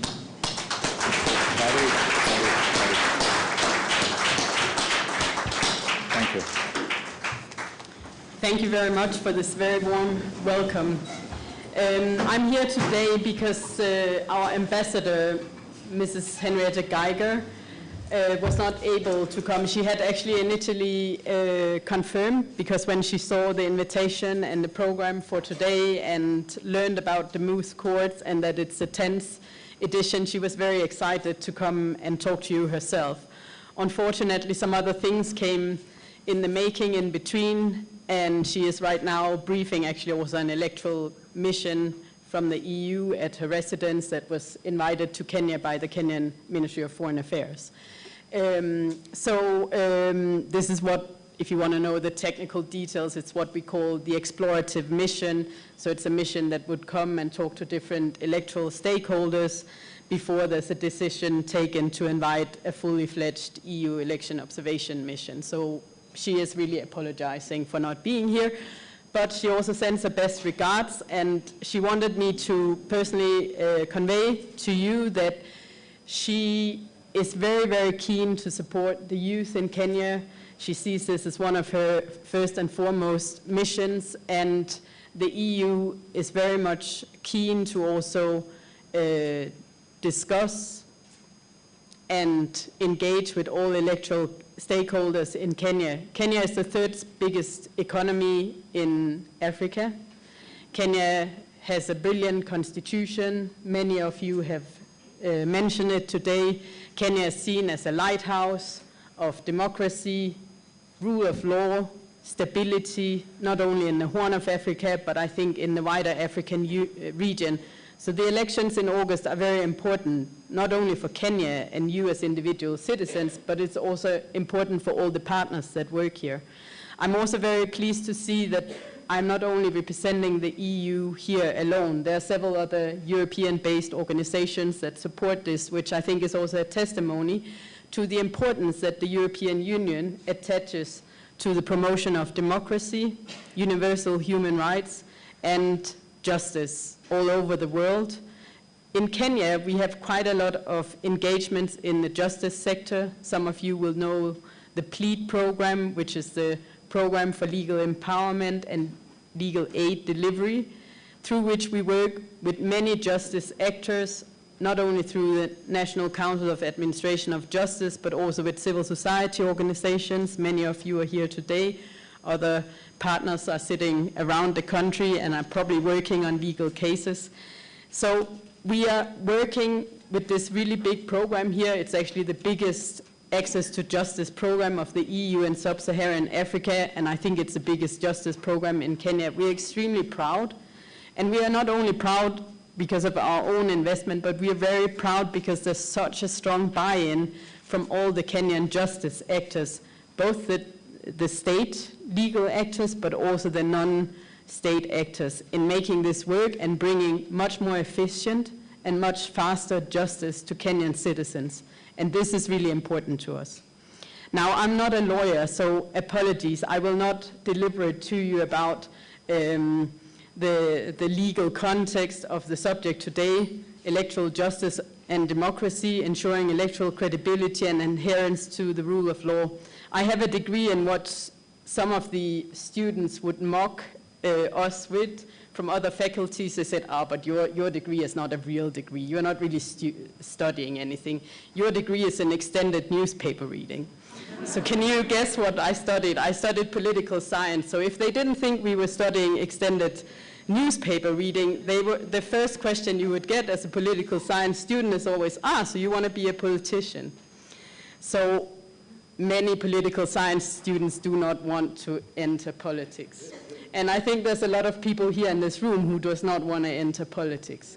But why has it come to this? Because in the essence, representing people in the executive government should be a very big honor and a duty for many people. But for many people, politics have become such a dirty affair, such a complicated affair, that they would rather work on trying to change things through other professions, through other tasks, and through other commitments. I think a fine example is what our honored former Attorney General was mentioning, having been involved in preparing the Constitution of Kenya 2010 must have been such an honor. I actually have worked with Professor Yash Gai on several occasions already in 2006 and 2007, where he was part of a team that was helping preparing Nepal for a constituent assembly. And I was in the country working on that matter also, initially supporting the work of the organizations that came to share experiences and lessons from other countries, but also later on as an EU election observer as part of that mission.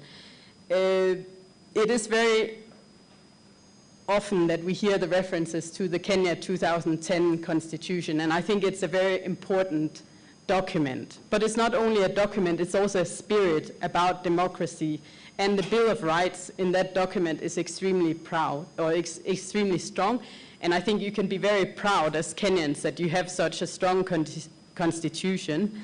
And I know from discussions with other people in the region, I worked for quite some years in Sudan and South Sudan, I've also worked in Ethiopia, they are very envious of you. They wish that they were living in a country where their rights were so well protected as they are here in Kenya. Now, when it comes to elections, what is very important, at a time, I think in the 80s or maybe more in the 90s, the slogan around elections was free and fair elections. Scholars, practitioners have shied a little bit away from those words because you cannot really measure whether you have a fair or an unfair election or free or unfree elections. So nowadays we talk much more about elections with high levels of transparency and credibility. Why is transparency important? It's so everyone knows what actually happens, so everyone understands how the preparatory process is going, what may be some of the challenges, and where are some of the things where we need to be careful. When we talk about high levels of credibility, we talk also about the trust, because genuine, democratic, competitive, transparent elections build trust in governments. It builds trust in the ones that win the elections, because most people will think, you know what, you won these elections in an extremely fair way, you went out there and people came to vote for you, and we're sure that you won these elections. We have no doubt. Now, you deliver to us on your electoral promises, and you try to implement the policies that were set out in your political commitments, in your election programs, and to continue the reforms that were already launched. I once spoke to some people from the World Bank who had supported rule of law reforms, justice reforms in countries in transition. And their estimate is that it takes between 20 to 40 years for justice reforms to actually take roots. Now, if we look at the 2010 Constitution, you have had 12 years for the Constitution to take roots. You're entering into the third election under that constitutions, and I think you have very high hopes for these elections. There are some lessons from 2013 and 2017 that were mentioned by many of the other speakers that Kenyans do not wish to repeat. And not only is it about protecting human rights, it's also about sending a signal to the outside world. Here in Kenya, we know what we are doing. I think the former Attorney General said, we have so much love for our country. I think this is true for every Kenyan that I meet. And therefore, it's also important that the next elections are peaceful, that the outcome is respected, and that Kenyans can move out with their daily business. Many countries have been harshly affected by the COVID 2020, and the cost of electoral violence and of instability is extremely high to any country in the world. But particularly now, those countries that are having elections in the aftermath of COVID-19, I think everyone wants to focus on the future, on getting back on the foot and making sure that people can regain a dignified life. Now, when we talk about electoral offenses and adherence to the rule of law, electoral justice in broader terms, I think we can talk about the electoral cycle also. We can talk about the preparatory phase, the actual campaign phase, election day, and the post-electoral violence. And after that follows the preparations for the next elections. Now, this preparatory phase is often a bit forgotten when an election happens, and it's very often that 2 years before an election, you start seeing legal reform initiatives appear. But in reality, in many countries, the electoral reforms are not adopted until very close to the election. And this is actually not a good practice. It's not only in Kenya, it happens in all countries around the world that are looking at electoral reform. And this is quite unfortunate because lawyers, the justice actors, need to know the laws. And they need to practice based on the laws. They need to give rulings based on the laws. It's not also only what is the letter of the law, it's the interpretation of the law. And when you come to elections, it's very much the political culture that surrounds the elections that dictates how people perceive the law and what should be important aspects of the law.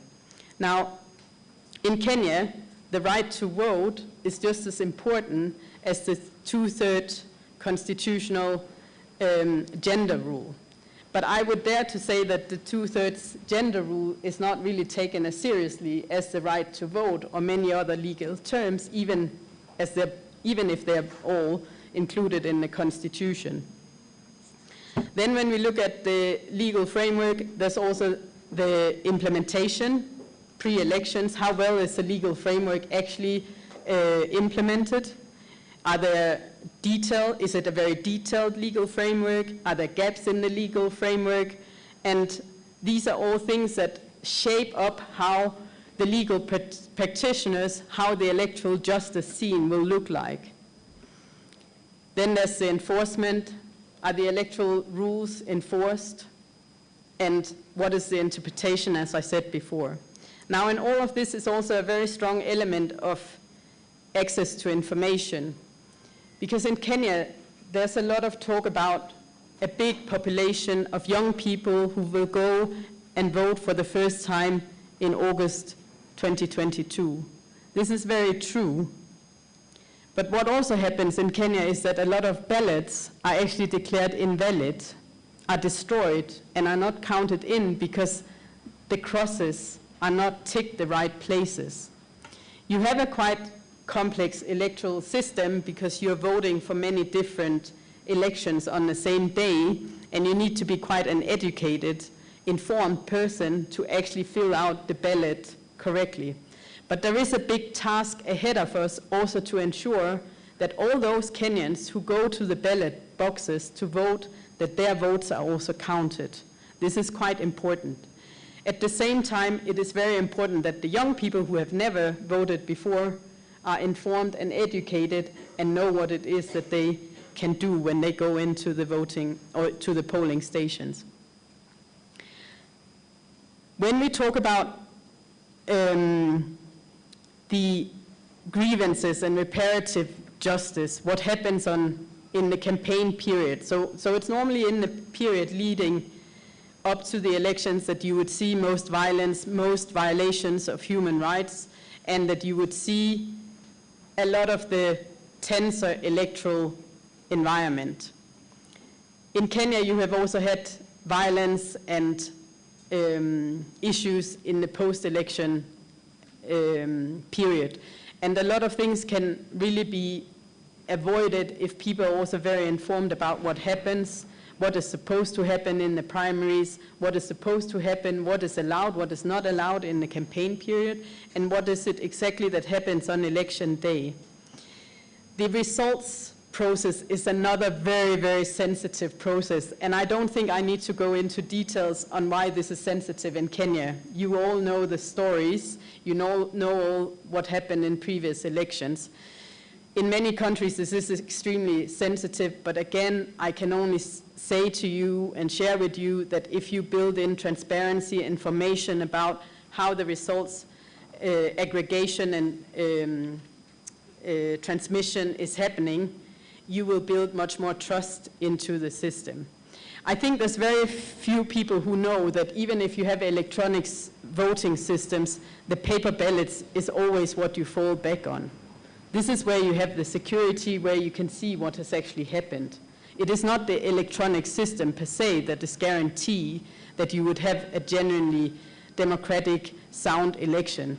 It all falls back to the paper ballots if there's any issues. And I think this is a topic that is very often misunderstood. People think that just because you have electronic voting, everything is in a database, but this is not true. Everything is on the paper ballots that Kenyan voters have put in the ballot boxes. This is where the results are.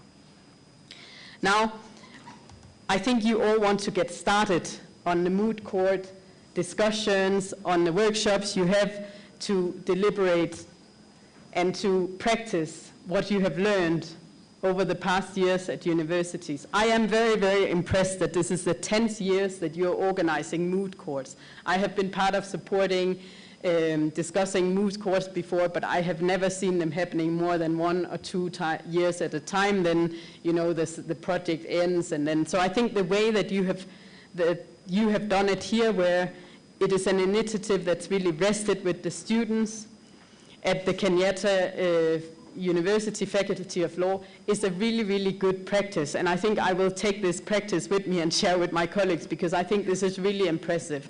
And I could also tell from the organizers that the topics that you have discussed and you have been allowed to dive into during the previous moot courts are really addressing some of the key not only human rights issues in Kenya, but the key topics in global human rights. So I would very much like to congratulate once again the organizers of this Moot Court, because I really think they've done a brilliant job, and this is really excellent that this is also happening in physical form again, so you can all meet, because I do think even if we could do a lot of things online, it is much nicer to meet in person and see the persons face to face. So let's give the organizers one last hand of applause.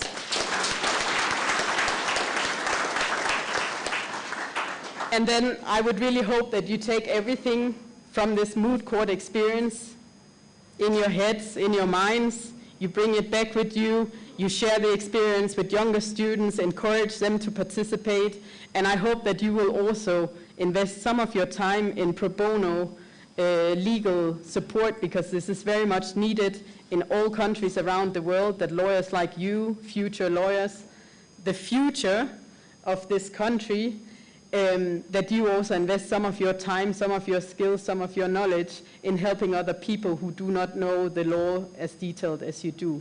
So thank you very much also for the invitation to the European Union, and also thank you for allowing me to attend on behalf of the European Union. Thank you very much. Thank you very much, Mother. And before you sit, kindly, I would like to invite our Vice Chancellor to hand over the gift from the university community to the guest of honor.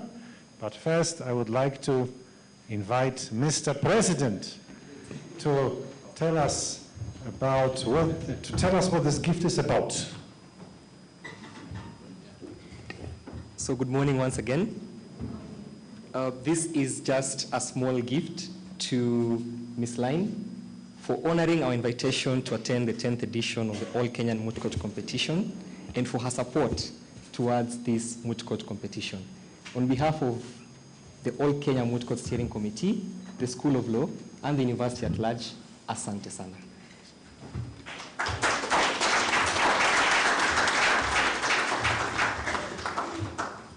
Thank you very much. I know you have addressed us, but before I give you this, you have to declare that the Moot Court competition and the other events are now actually open. Before I give you that. I'm really sorry that I missed that part of my speech. You can definitely see that I'm standing in for someone who is more skilled in doing this.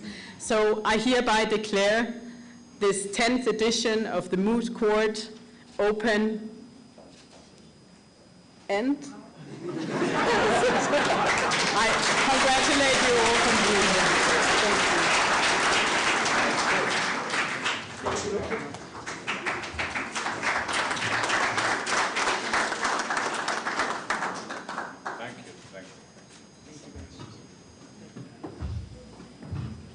Thank you. Thank you very much, dear Vice Chancellor, for your speech.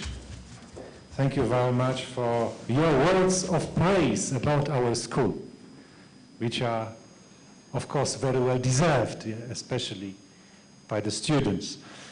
And thank you very much, Mrs. Lina Urban, for the words of praise about this great country, Kenya. Lighthouse of democracy, lighthouse of the rule of law. Those words are, of course, also very well deserved. Thank you. Now I would like to invite the members of the AKMCC organizing committee, represented by Mr. Kimani Njenga, to give the words of thanks, which will be followed by the word of prayer. So we start well in our event. Please take the floor.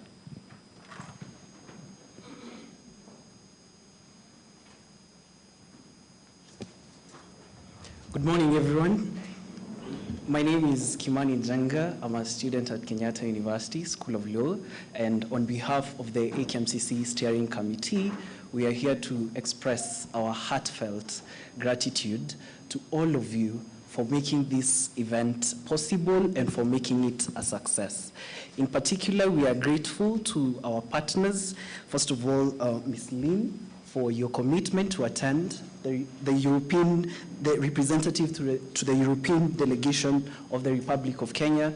Thank you very much. Our esteemed Vice Chancellor, Professor Wainaina, Asante Sana, for gracing this event as well. The Professor Githu Muigai, our patron and the former Attorney General of the Republic of Kenya. We are also grateful.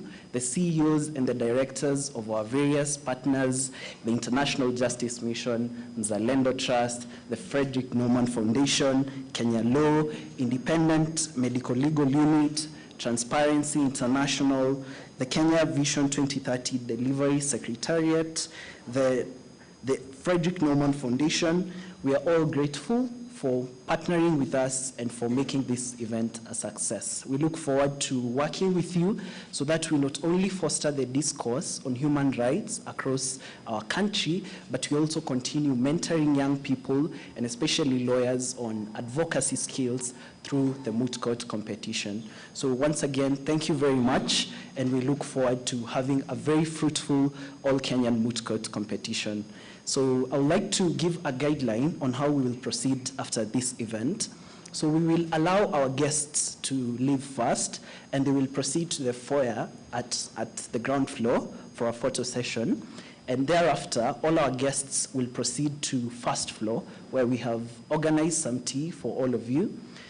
For the participants, we will proceed to the other side of the school, and we have also organized some tea for all of us. In exactly 30 minutes time after this, that should be at around 11:40, we should all convene back for a workshop conference, which will be held between now and all throughout the day until in the afternoon. So thank you very much, and I wish you all the best in the Moot Court competition. We hope you will have fun, and most importantly, you will learn from this experience. Asanteni sana.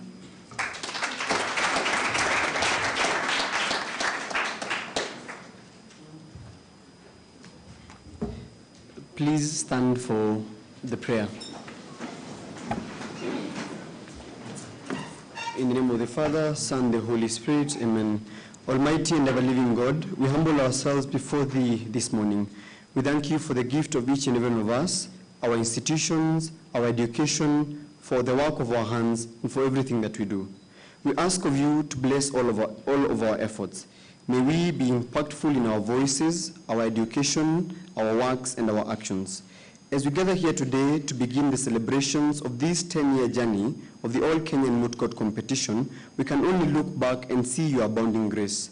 Thank You for our institution, our partners, our law schools, our lecturers, and all the students who have made this journey an unequaled success. As we forge forward, may we get to immeasurable heights. Accept, O Lord, our prayer for our country, Kenya. As we edge closer to the August polls, may we remain united and uphold the values of the rule of law and democracy. Most importantly, please be kind to grant us peace and fairness. And lastly, for the meals that we will partake, bless us, O Lord, and these Your gifts, which we will receive from Your bounty through Christ our Lord. Amen. I pray this in the name of the Father, Son, and the Holy Spirit. Amen. Thank you.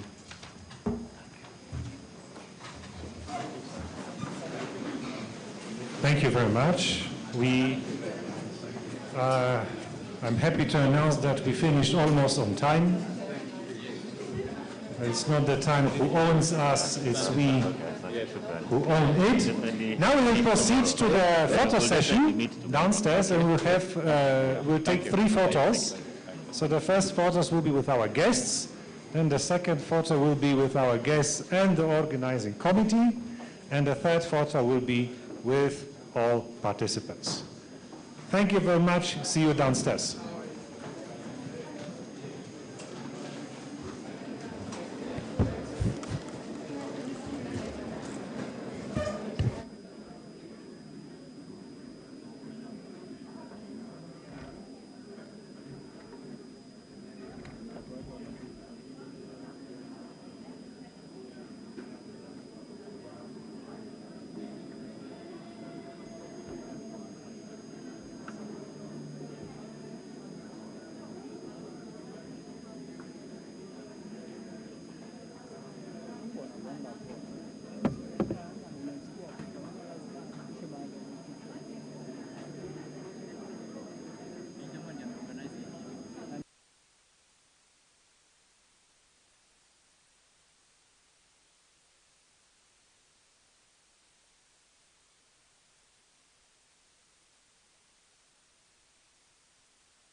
kindly.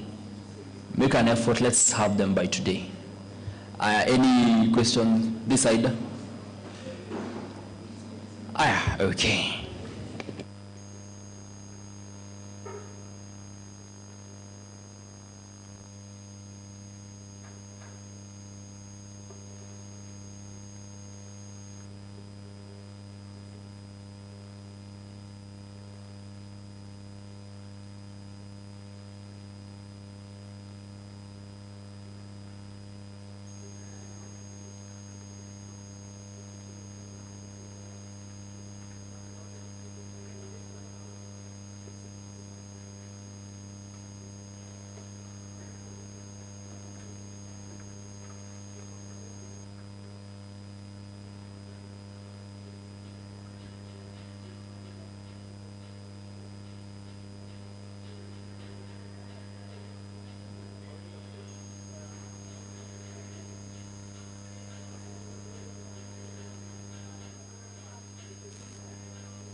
is not the typical conference.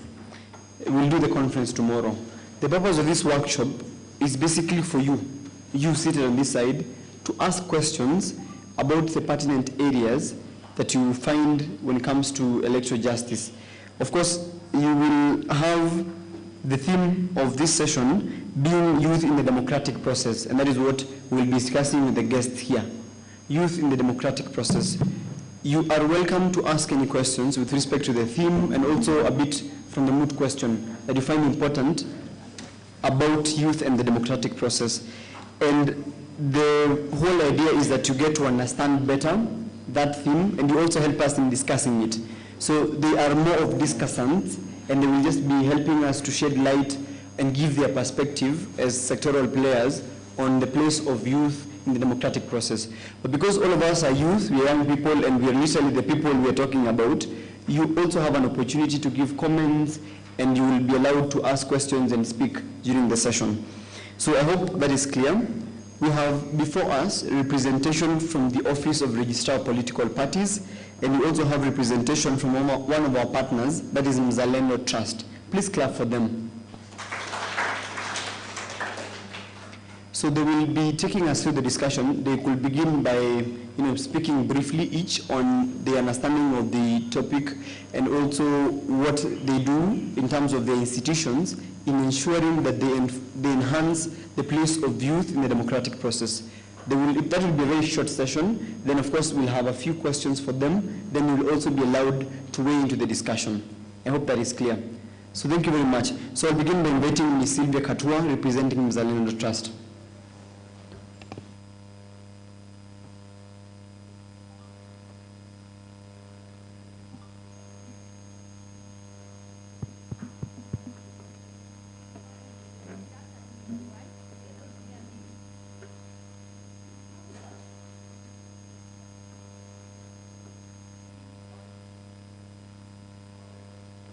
Oh, okay. Yeah. Good morning, everyone.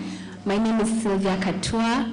I am a program officer at Mzalendo Trust, and I am honored to be here today. First in two capacities. First as a former mooter. I was a mooter before in 2007. Okay, let me say a few years ago. I don't want to say how far.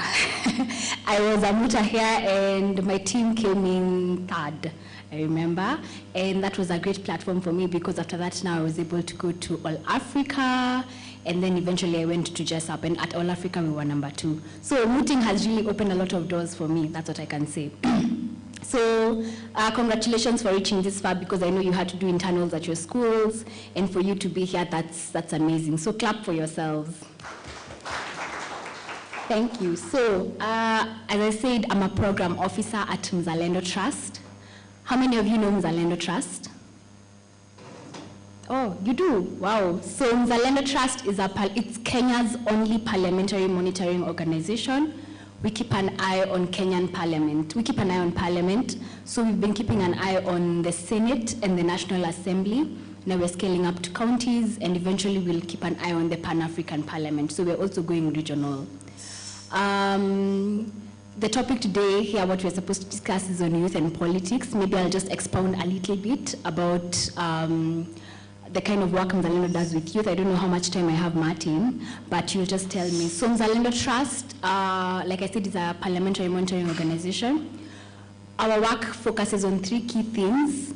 That's openness, inclusiveness, and accountability. Now, under our inclusion work, we work with young people, so that's youth, women, persons with disabilities, and young women. And I'll explain why I've separated young women as a group from just youth and women. And through this, we try to enhance representation of marginalized groups under Article 100 to Parliament. And we also we're trying to create a movement of young people who can vie, who can be part of political parties, who can get elected, and even though not elected, can be nominated or even appointed to seats in government. That's what we want to see. We have programs for young people in political parties. So if you're in a political party, please see me. Because we work with youth and political parties, we have something known as youth parliaments, where we go around and you actually go to parliament. It's like Moot, but now in parliament. But you have to be in a political party. You have to be a youth leader in a political party.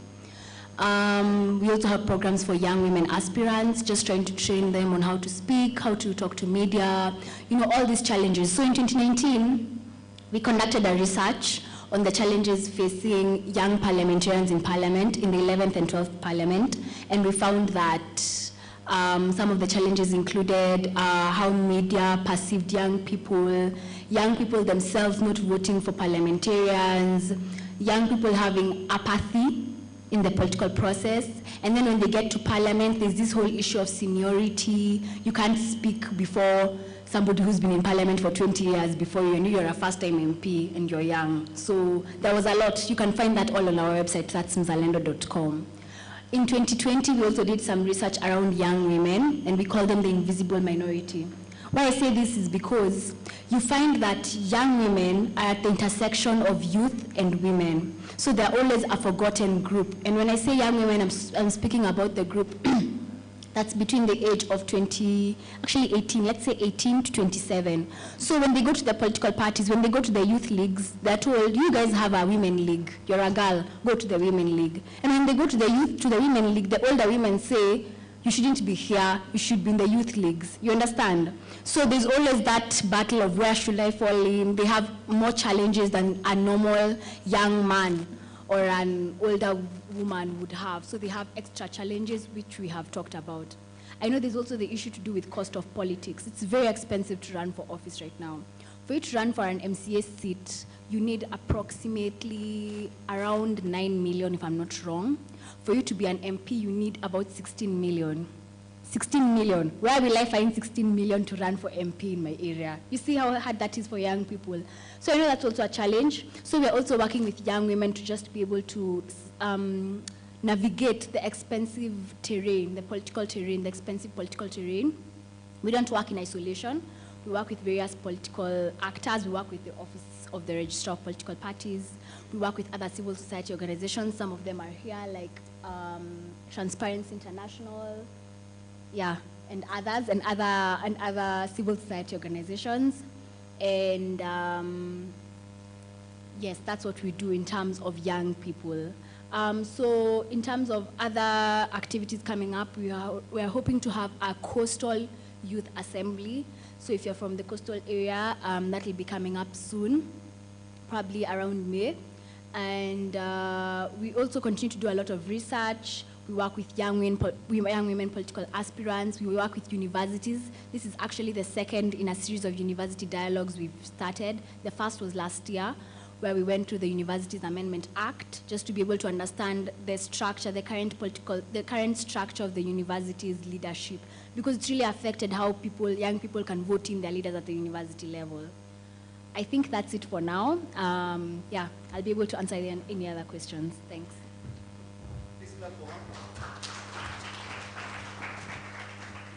Thank you very much, Mr. Katua. I think one of the most important things that you mentioned, at least at the end, is the place of university students, and more especially looking at how the electoral processes are carried out in the universities themselves. Because the view that students have from the elections in the institutions is most times projected to be the view of national politics. So for example, if there's no democracy within our institutions in terms of the elections, then we will feel as if there's also no democracy in the country at large. And I think how we conduct elections and these democratic processes within our institutions is very important in our understanding of the whole national process. So thank you very much for the work that you do, and of course, I know you will be happy to receive questions. Thank you.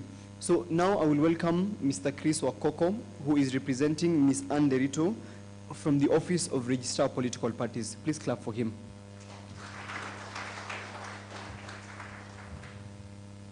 Good afternoon.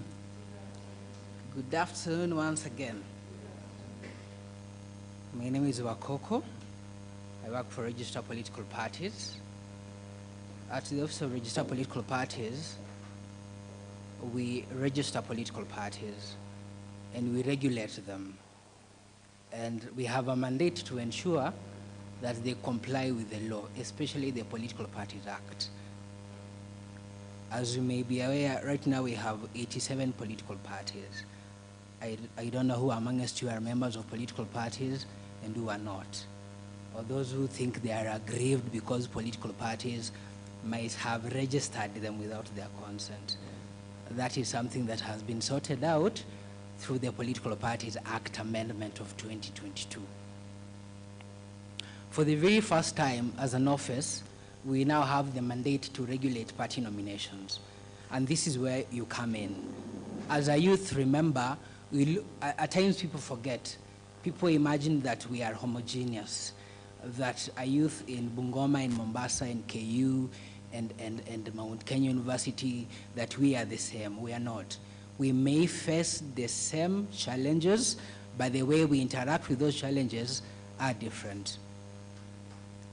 Now, looking at the theme of today, and you as people who are studying law, and even in the other discussion that we had in the morning, there is now a bill in Parliament on the Election Amendment Act.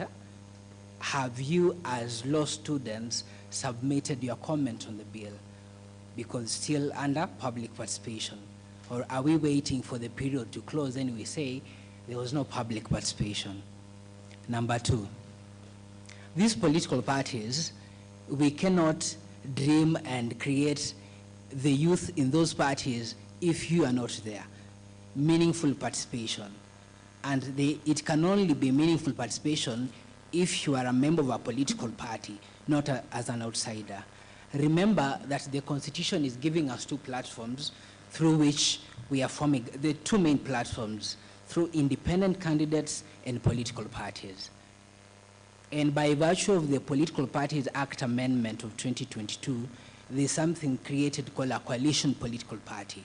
And there's a lot of misinformation going around on the coalition political party. As law students, have you interacted with that act to know what a coalition political party is, so that we're able to debunk what you have politicians may be saying on TV or the media? Are we together?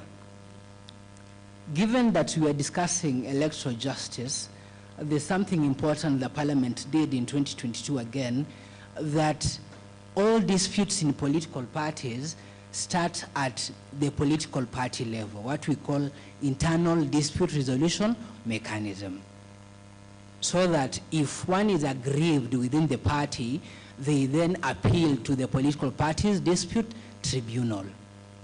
But for the first time, Parliament has said, you need not exhaust the internal dispute resolution mechanism.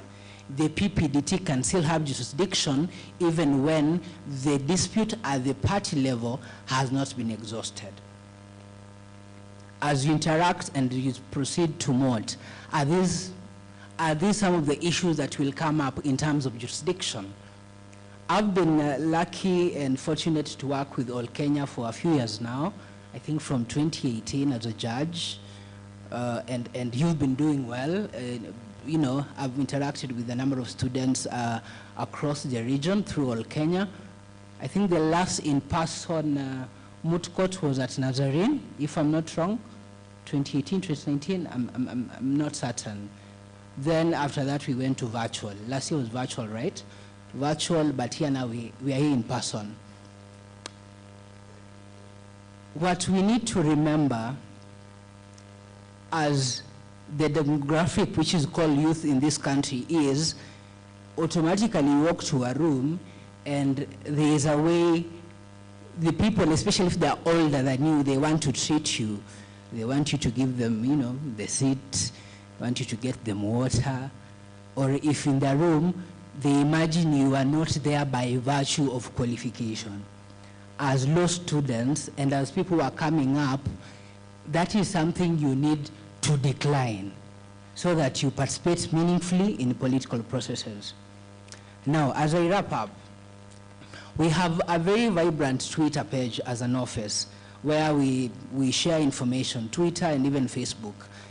Those of you on social media, please look up what our RPP is doing so that we speak from a point of knowledge. You know, we are now in the election period and there's a lot of misinformation.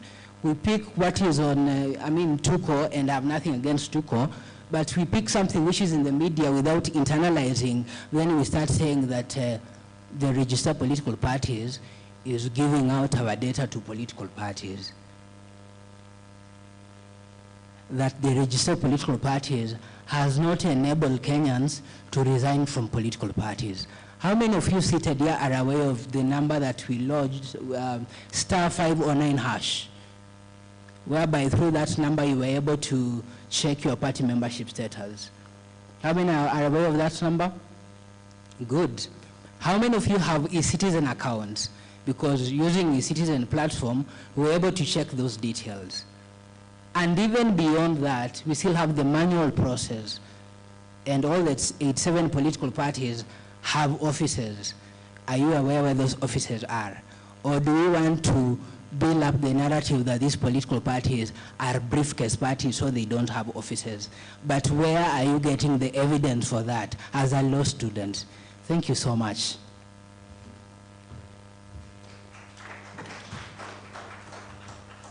Yes, thank you very much.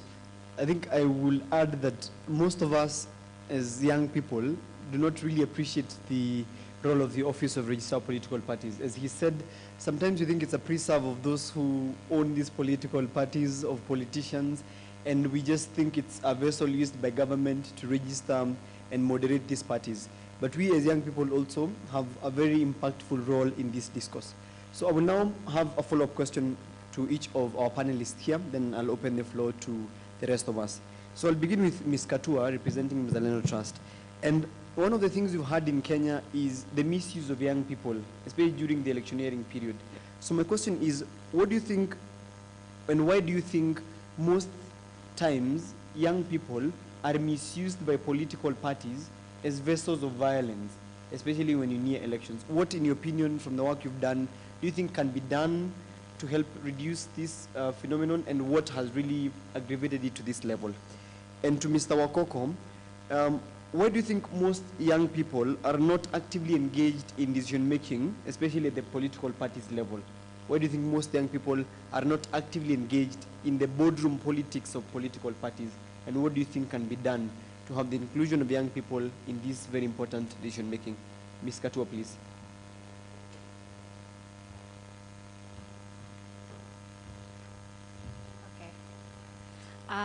So why are young people being misused, especially for violence?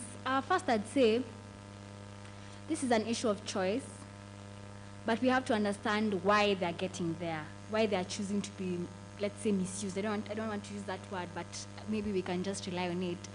I'd say first of course is the issue of poverty. You find that many people are being paid for this kind of things. They don't have the kind of money that they require in their homes or for whatever purposes that they require. And so if you're given a couple of coins, or you're given a few 100 shillings, or even 500 these days, I think it's just gone a bit higher in line with the cost of the economy, then you find that people are willingly able to do that. Secondly is the issue to do with lack of mentorship and leadership roles. You find that there's no that intergenerational mentorship from older politicians, seasoned politicians. Women politicians don't guide young women. So you find that they're engaging in this kind of things. Then there are weak internal party structures. While ORPP governs all parties in line with the Political Parties Act, political parties still have to regulate themselves internally, and you find that their internal mechanism controls are very weak. So there's no that sort of, I don't say sense of justice, but punishment, retribution, that doesn't really exist in political party structures. And so people are able to manipulate and use them.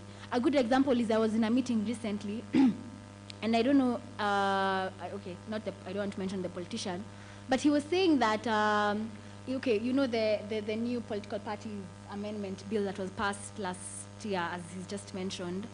It requires that for you to participate in party primaries, you need to be a member of the party, yeah, and you need to have the card.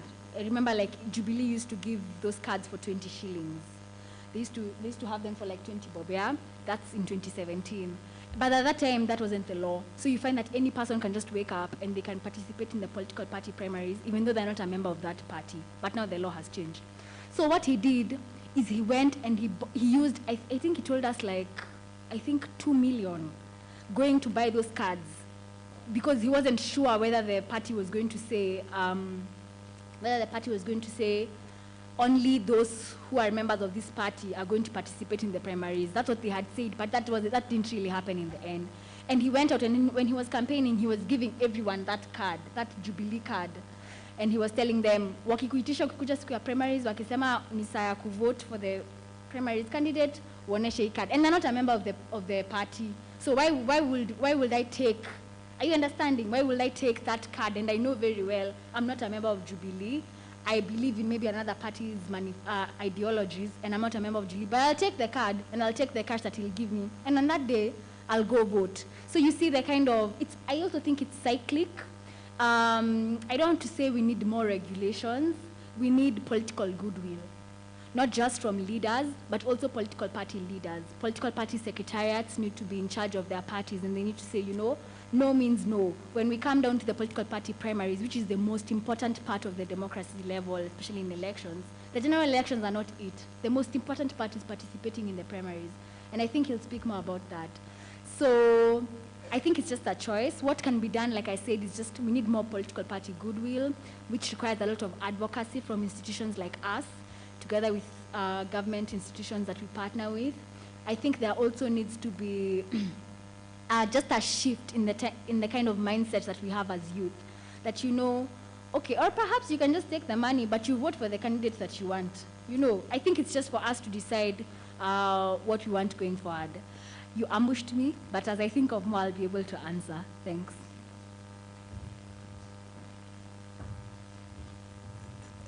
This is an interesting discussion because it is something I think, Sylvia, you've dealt with for many years now. There are people who believe that as youth, we simply don't want to participate, that we are not interested. That's one. There are those who believe that, you know what, I mean, we've been voting and nothing has changed, so why should we? But then there are those who believe that the only ammunition that we have is actually participate by voting.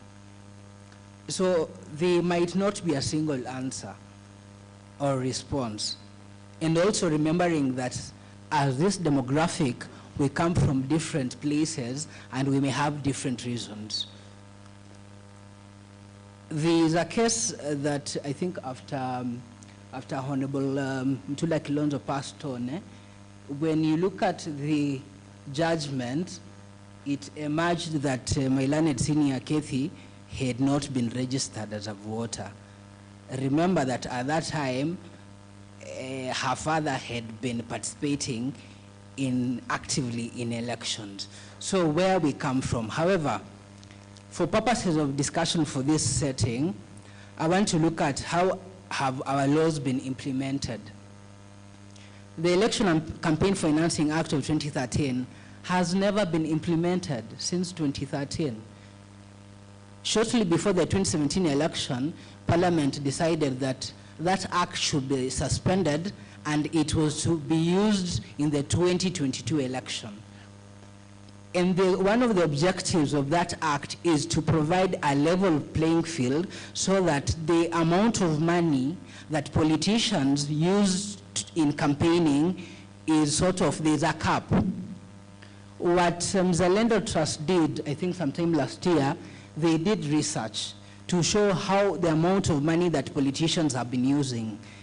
Those amounts, not many of us can even get to 1/10 of those amounts. So, but if the Election Campaign Financing Act was being implemented, then the IBC will be in a position to come up with the limits to ensure that the amount of money being used does not run into billions. In 2017, when the capping limits were being done, for the presidential level, the limit was at 5B plus. You see? Right now, I'm aware Katiba has gone to court, and that matter is supposed to be heard tomorrow, is at the High Court, on whether the Commission can set limits given that there are no regulations. Number two, Maybe it's also an issue of culture and perception, whereby he talked about we have 87 political parties, but maybe some of us are not even members of those political parties. Or if you are a member, you're simply there to ensure that a threshold is met. So I do not want to gaslight you, but there is a possibility that we are not meaningfully participating in those spaces. And for some of us who are in those spaces, we are gatekeeping. So that if I'm in, I don't create space for Sylvia to join me. I want to be Wakoko being there from, if there's this political party is meeting with the youth, I'm there. If another political party, you are there. So we are gatekeeping. What does inclusion look like to us as the youth? Probably something else that we should also address is currently, we are told that we are the majority in this country.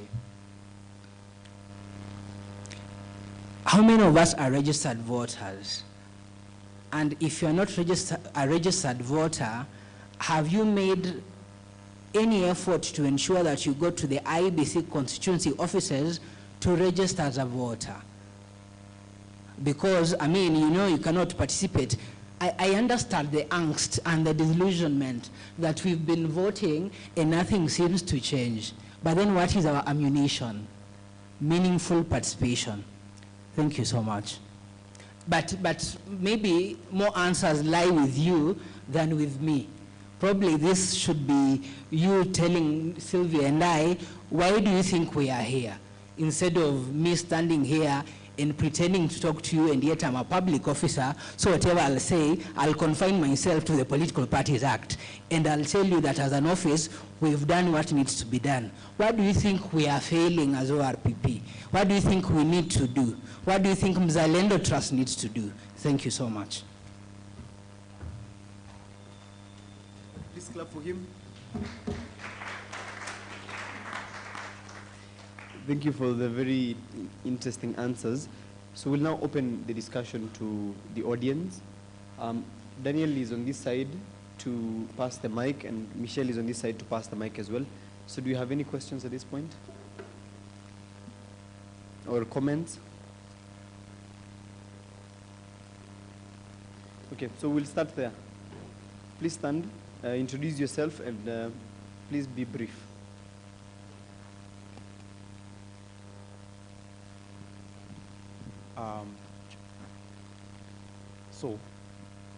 My name is Makwata Griffin Songoma from Moi University. So my question is, we are talking about the implementation of the Elections Campaign Finance Act, as you have said, and it's like this act is not being implemented. But then my question is, even if we had the urge, the zeal to implement this act, the question is, how can we implement it? Because my thinking is, if these people spend money, what if they spend during the night in closed doors and they really spend, and this money moves through citizens, then how can that work? And then lastly, we understand that our politics are always ethnicized. So my read into Article 91 of the Constitution tells me that a political party has to be that of a national character. Now, the question is, that is a requirement, and the registrars of political parties are here, and it's okay, representative from the office are here, and they're telling us that these things are always followed. But then the truth is that these politics are still ethnicized.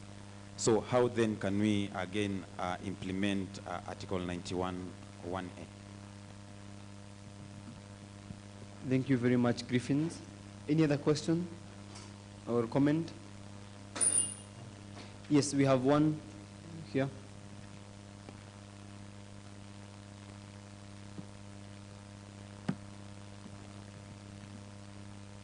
Thank you.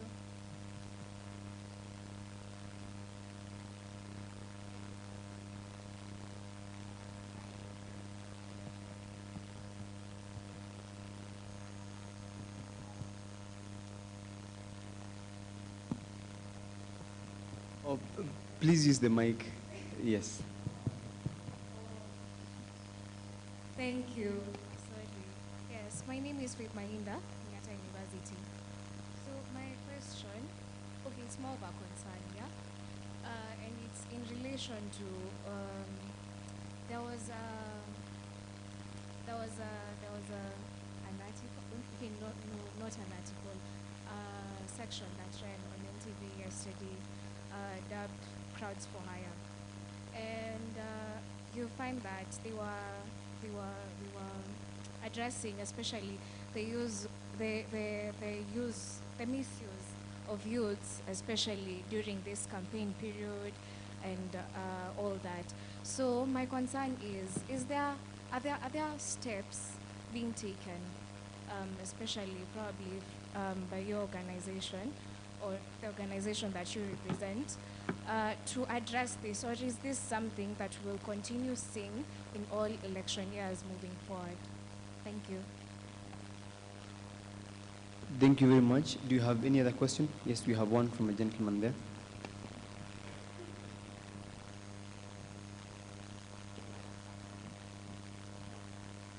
Yes, thank you very much. My name is Kondo Emmanuel from Moi University, and I want to appreciate a good representative from Mzalendo. Actually, I see Mzalendo from my layman understanding then, before this session, was that it's an alternative to the Parliamentary Broadcasting Unit, because on Twitter we normally see you repeat what the senators have said, so that was my understanding maybe, but thank you for making me to understand more. Now my question, I think, is more related to what Griffins Magwata said. My question is, we see what is in theory, that is in Article 31, but then I want to ask what is happening actually in practice. Because we see, how do you implement, I mean, before you register a political party, how do you know, or how do you assess that it has that national character? Is it because maybe it has just opened some, I mean, offices, let's say these shops, these doors that normally are being used to run saloons, they paint their colors, then you are satisfied that it's a national political party, and then after it has been registered, we've been heard this saying that some political parties have been reduced to a village party after some times. How do you maintain that consistency, that you know that this political party was once registered as a political party of a national character, but now it does not maintain that character? So I'm just, I want that clarification on the mechanism you've put, because nowadays, like the 87 political parties you've pointed out, I think nowadays there are more vehicles to give the party leaders bargaining power. I think political parties nowadays, there are more somewhat being called a principle of this party or a principle of this, I mean, collision, but that national characterness, I mean, that is supposed to have, I mean, to be found in a political party is not present in those. So kindly address the implementation. How do you know that a political party, it has that national character, and then how do you maintain it, I mean, as it progresses towards, so that when it loses, do you deregister it, or what happens? Thank you. Thank you very much. We also have another question from the back. I think we'll take one more, two more. Okay.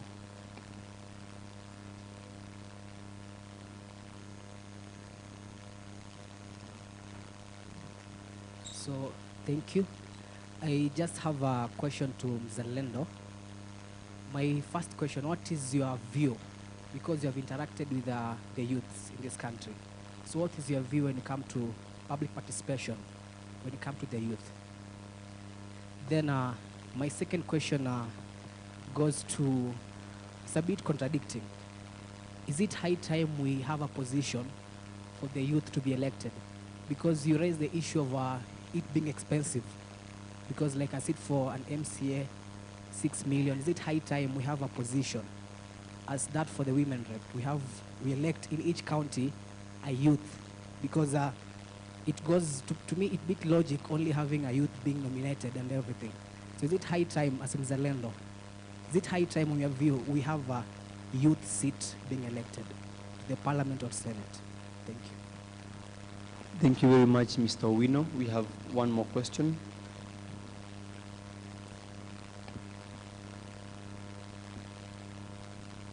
My name is Mokua Pius from JKUAT. Maybe a question, it could be answered by any, but the in my view, okay, even the Bible says people perish for lack of knowledge. And the reason as to why you might be having a good number of youths not necessarily being members of a political party might be based on that basis that we do not know what exactly, the role or what is the importance of you being a member of a political party. And one of the things that has been pointed out is that members of a political party tend to take part in the primary elections to choose those who ought to nominate, to conduct nominations. So the question is, how do we address this lack of knowledge? Secondly, the amendment pointed out the fact that political parties are going to be able to form a political party.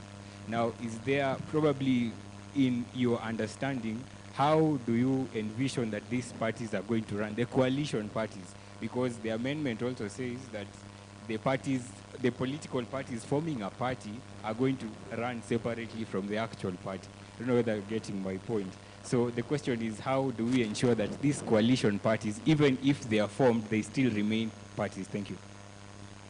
Thank you very much for those questions. So I will ask them to respond to them. I'll just do an easy recap of the questions that will be responded to by Mzalendo Trust and those that will be responded to by the Office of Registrar of Political Parties. So Ms. Katua, you could kindly address us on two things.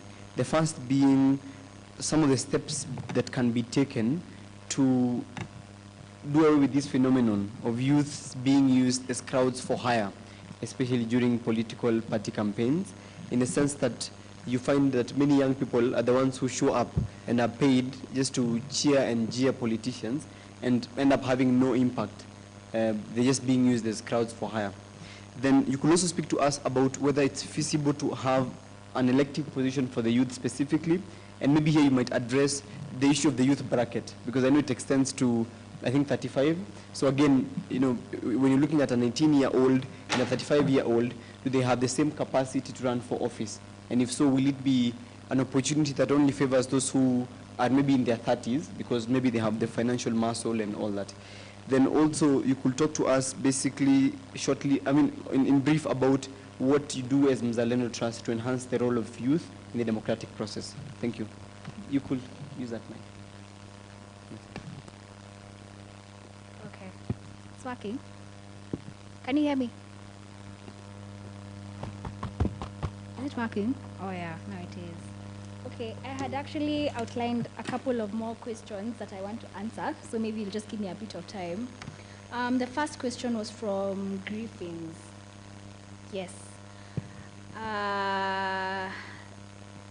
Okay. The second one, he asked two questions.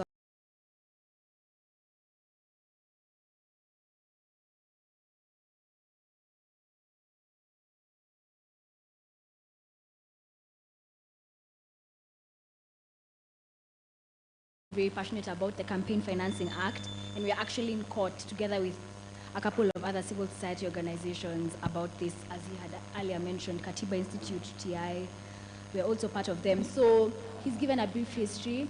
This act was enacted in 2013.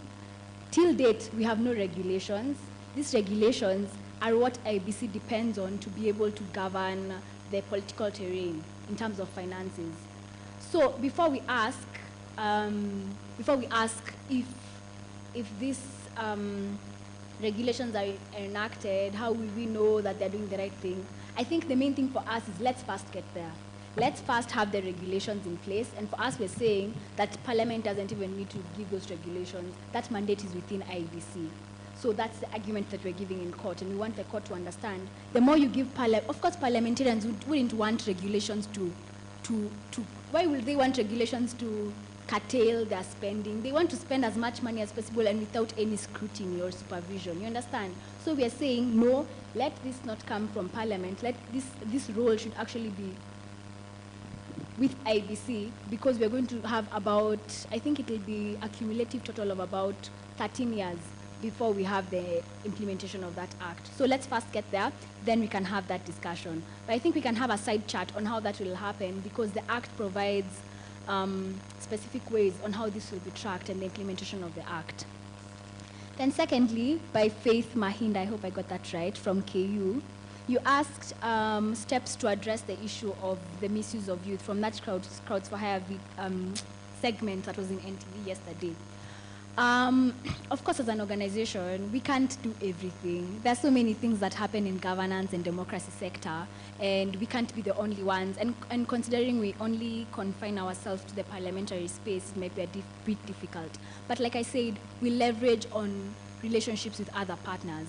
So Mzalendo Trust is part of a group known as Uchaguzi Group, which has brought together several civil society organizations that work with elections, that are interested in elections and work with elections. And there are so many. I think we're heading to 20 if I'm not wrong, because we have International Republican Institute, we have ELOG, which is in charge of election observation in the country, we have TI. There's so many organizations there. And so each organization has different strategies that they're working towards with working for youth. While we might only work in terms of promoting the meaningful participation of young people in political processes and specifically the legislative process, I think it's something we've noted, let me say that, just happened yesterday, and it's something we would work towards having programmatic interventions to address this sort of issue. But I believe there are organizations that have that. I would have to do a bit more research just to be able to look at their work plans, but maybe I could address that later. But I know that there are things happening. So, and of course, advocacy is also important. It's for us to just come forward and say, you know what, this is wrong, political parties need to address this, leaders themselves need to stop doing this and misusing the youth, and even the youth themselves need to just sit down and decide no more for this, you understand? So I think it's a multi-sectoral approach as opposed to just a one institution approach. I hope that makes sense.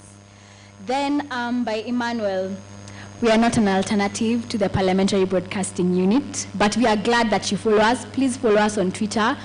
But for you to notice that we follow what Parliament does, I think it really validates our work. And I'd say that that's key and our openness aspect of our work, because we are really keeping them on their toes. Everything they say, we document. We do our best to document. So we're keeping them open and we're keeping them accountable. So thank you for that. So I think the question on national character, I'll send it there. On youth and public participation, I can't remember who asked that. It was you. Yes, I'm sorry, I wasn't able to note down your name. Thank you for noting that. Something else I forgot to add is that Mzalendo is a civic technology organization. This means that we leverage on tech to promote public participation. So we actually have a number of tools that we have. You can find them on our website. The key is known, the main one is known as Dokeza, which is an online bill annotation platform. We post bills from Parliament there, and there are two ways which you can participate. The first, you can keep your comments there. Then all those comments, I'll come and collect all of them, and then I'll put them in a nice memorandum and send them to Parliament.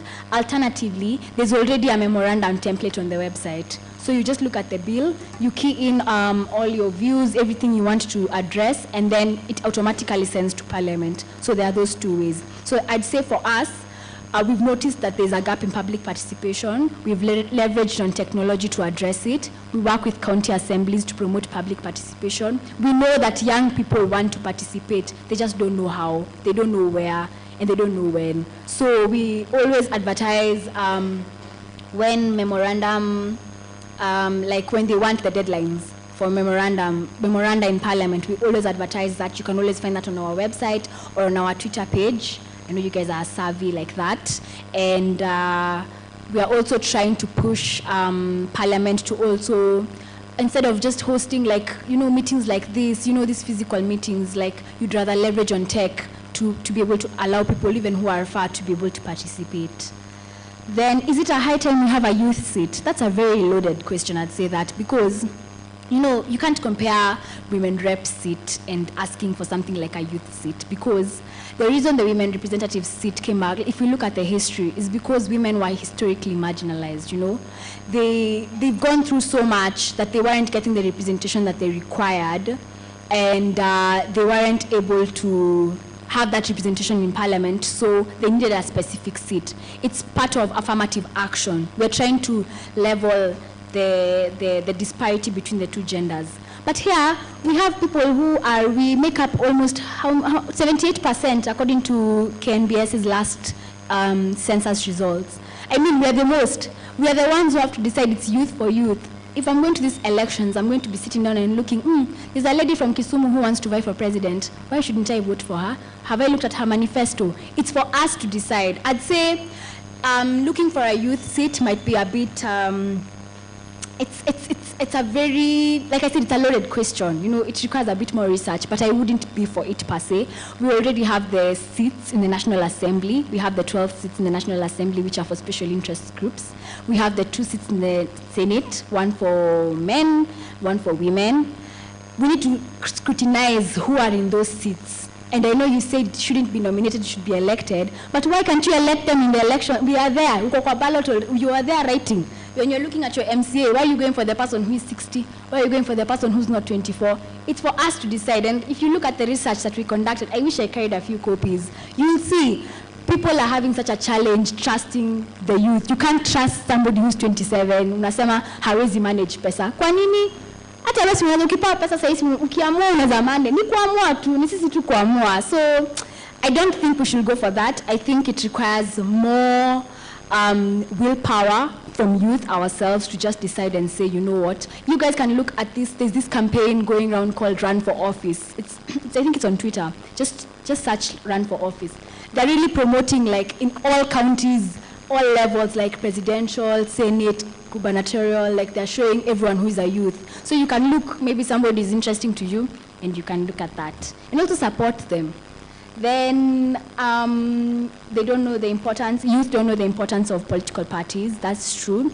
It's something it's a gap we have identified. It's a gap we're trying to address.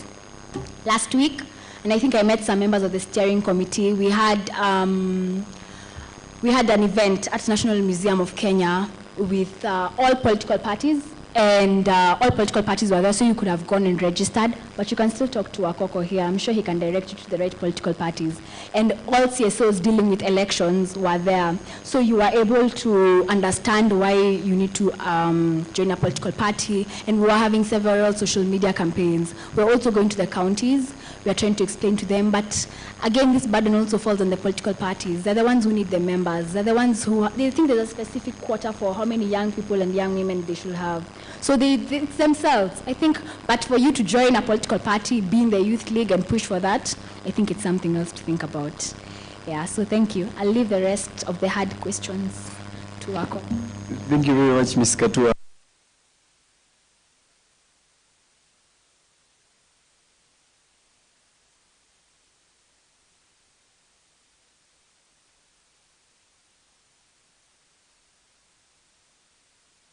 Is the implementation mechanism for the Act of Parliament that deals with campaign financing. Is it first feasible? Is it possible for us to have all this information and really know how much has been spent in financing a political campaign so as to regulate it effectively? Then when we talk about political parties, one of the requirements being that they must have a national character, how do you assess that a political party has this national character? And how do you ensure that the political party maintains this national character? And what is the place of ethnicity? Because sometimes, even though political parties are deemed to have that national character, we can easily attribute a certain party to a certain tribe, or sometimes, even more loosely, people saying that a certain party is owned by a certain person. So how do we still say that a political party has a national character, on the other hand say that it belongs to a certain person or belongs to a certain part of the country, and therefore to a certain tribe? Then the other question is, what do we do about this ignorance among the young people with respect to political parties? How can it be addressed, and how do we ensure that young people have enough knowledge, sufficient knowledge, to make informed decisions with respect to being members of political parties, and more importantly, for them to participate in this democratic process? Thank you.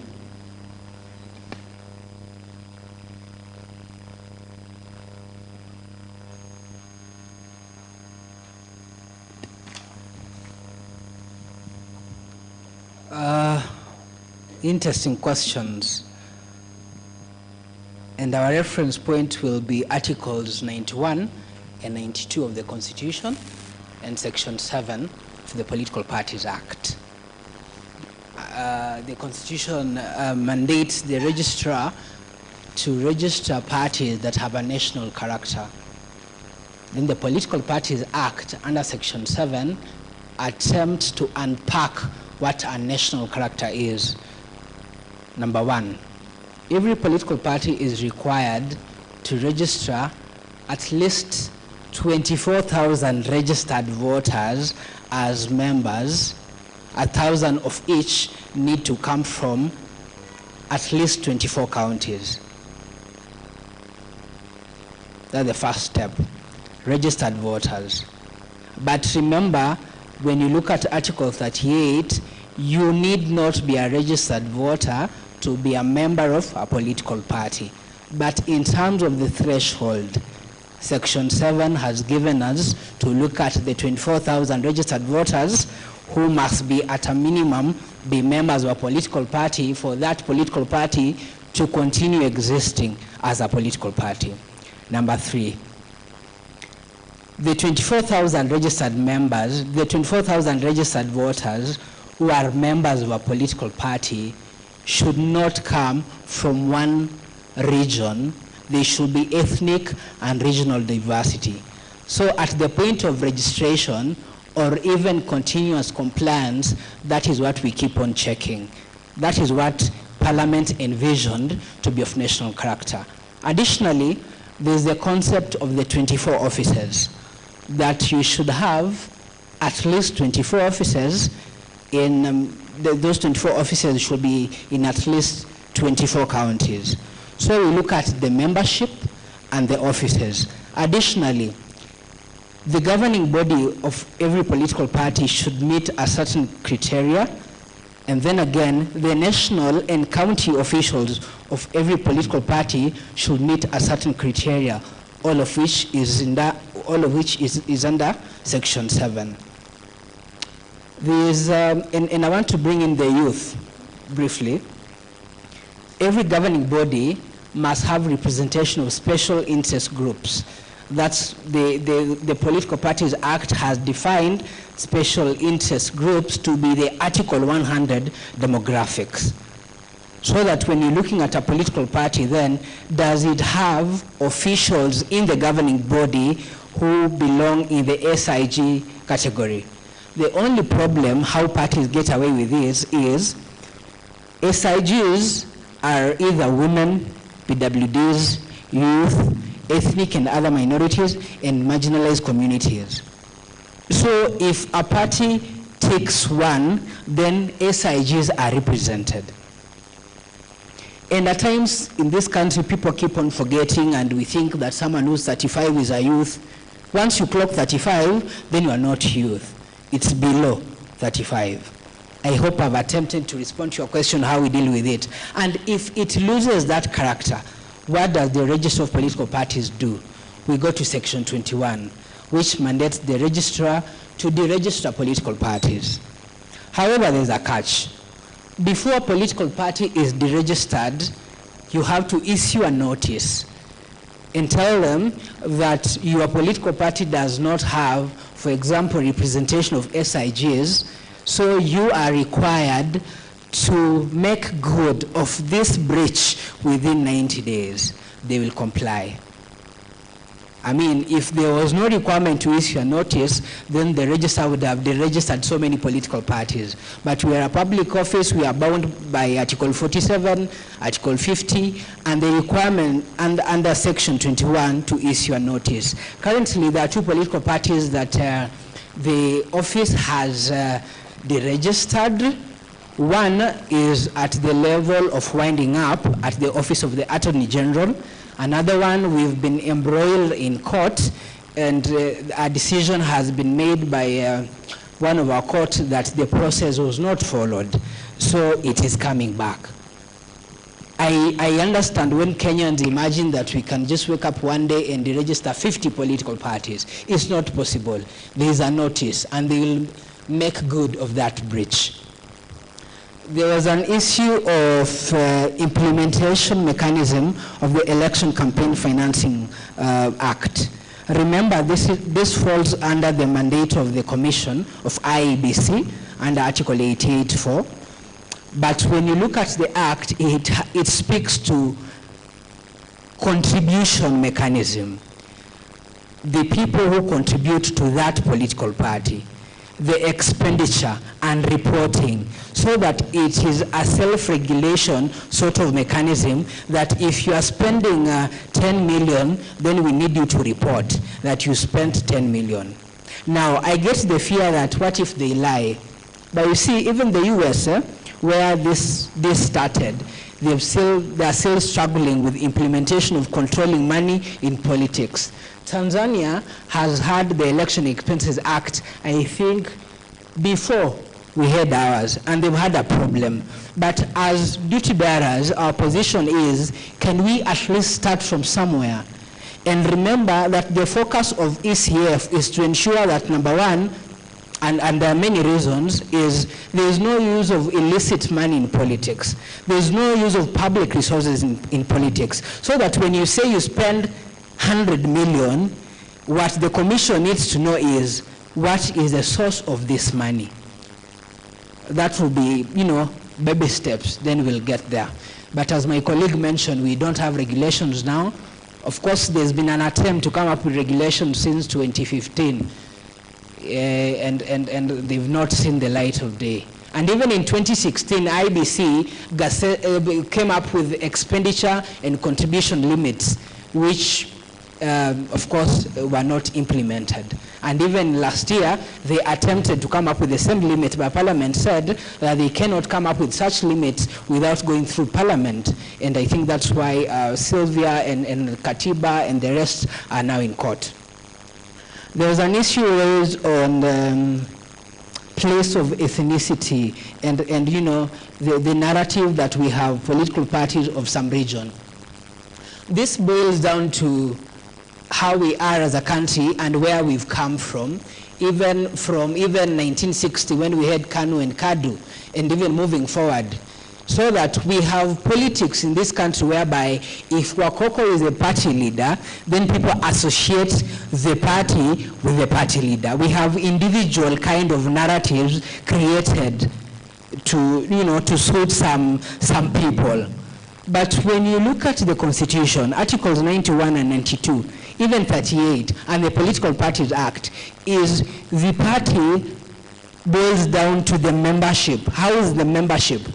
If we are meeting Section 7, then why are we calling a particular political party a regional party? But of course, I get that there are some political problems that might not be cured by laws. There was an issue on how do we ensure that we bridge the gap of the lack of knowledge and the youth participation in political parties and political processes. I guess this, number one, as duty bearers, we have a duty to continuously engage with the public using, so that we are not confined to, Citizen TV. The people who watch Citizen TV may not be every youth. Remember, we said that we are not homogeneous. So let's use different platforms to reach the people. When I engage with people like you, I now create a platform whereby you become those people who go out there and inform other people that it is important for you to join a political party because this may be our only ammunition. Sylvia mentioned something that I want to address briefly on those who wish to join political parties. You can manually, the processes exist where you can go to those political parties' offices, but looking around, I see you have phones. Go to eCitizen, register so that you have an eCitizen account. On eCitizen, there is an icon for Office of Registered Political Parties. Click on that. Options will come up, either checking your party membership status, resignation from a political party, or registration to join a political party. All political parties that you wish to join will be there. Tuko pamoja? Are we together? Thank you. Thank you very much. Please clap for them. Before they give their closing remarks, do you have any other burning questions? I think we could take maybe one or two. I see you have several. Okay, we'll take hers and his. Okay? Yes, so that we close because we are into the lunch break and we have another session at 2 p.m. So we can start with her. Please pass the mic, Daniel.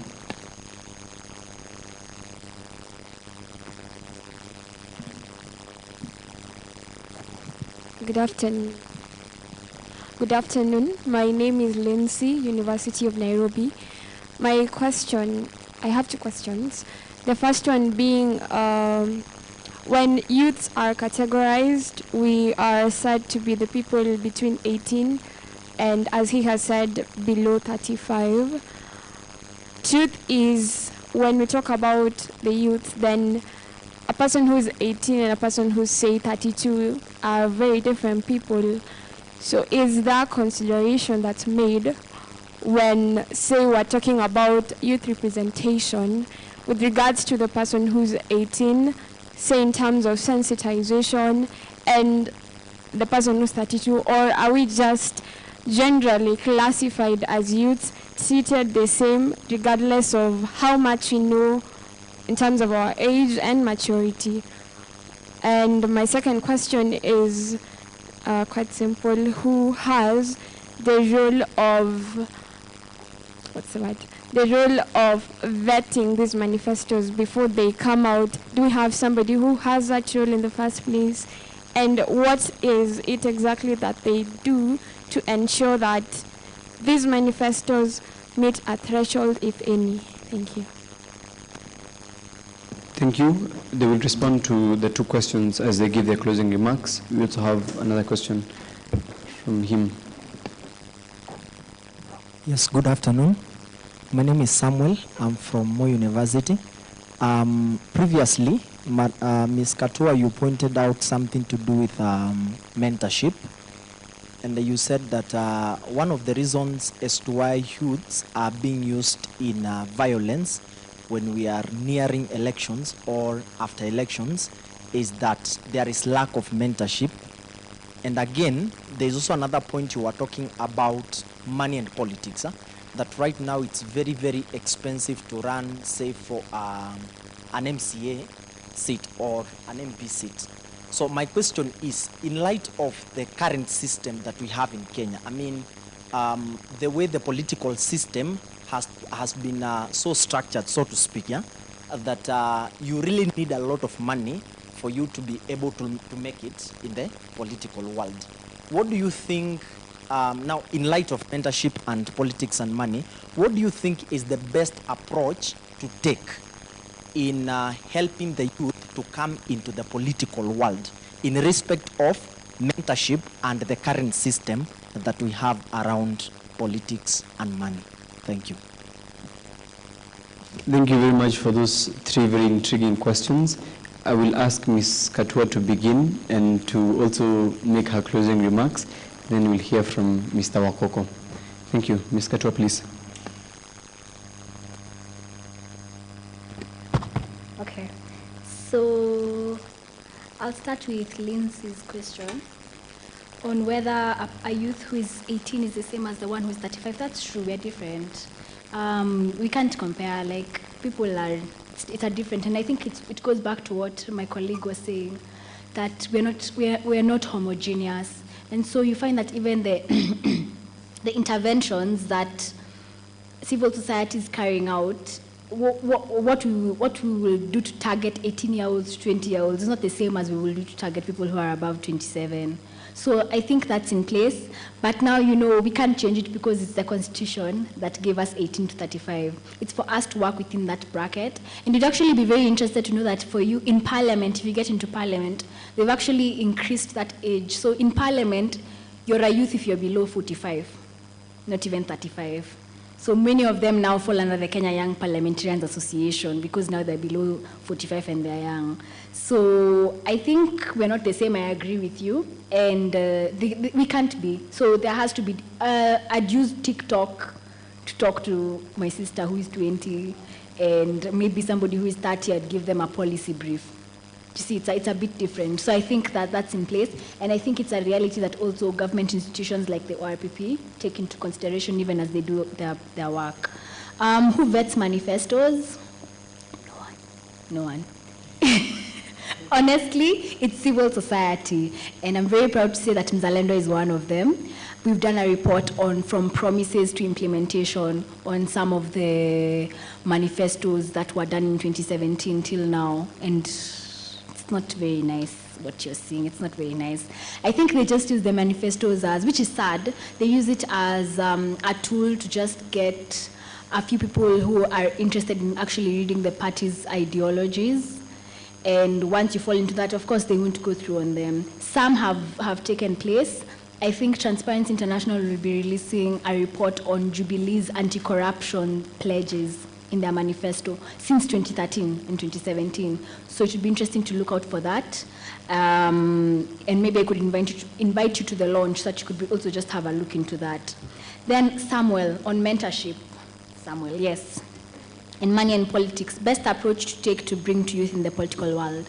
That's exactly what we do in our youth programs. So we have so many things. We try to bring together, we have these intergenerational learning circles and forums for young political party youth leaders in youth leagues, and then we try and get older seasoned politicians so that we can just sit down and tell us, okay, when you guys were vying for office, what were you guys doing? Of course, things have changed now, especially with the digital space. So you find more campaigns are being run online.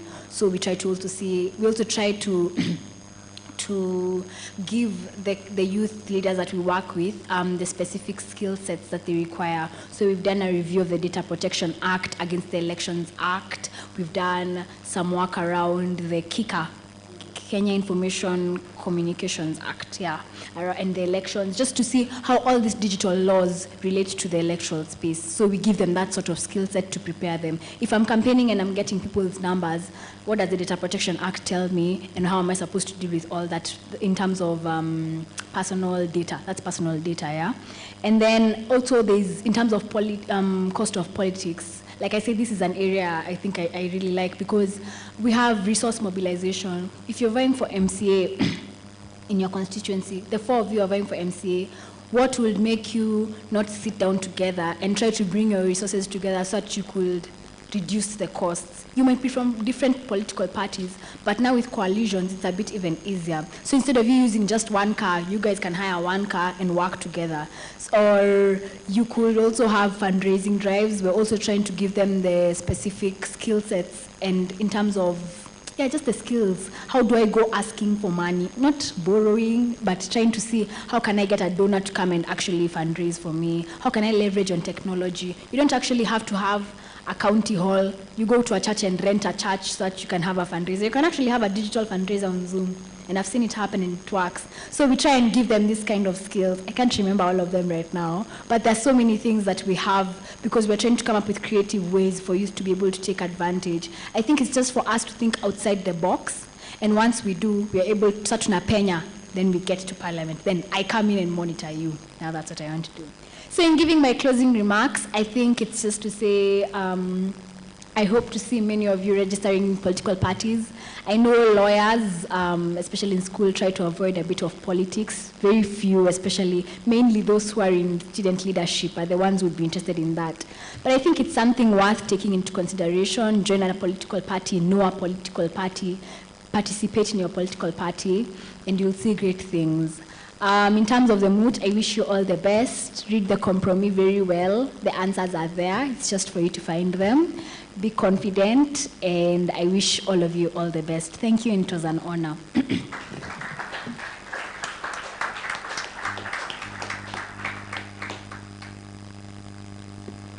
If you forget everything that I said today, I'd like you to remember that a coalition political party can field candidates.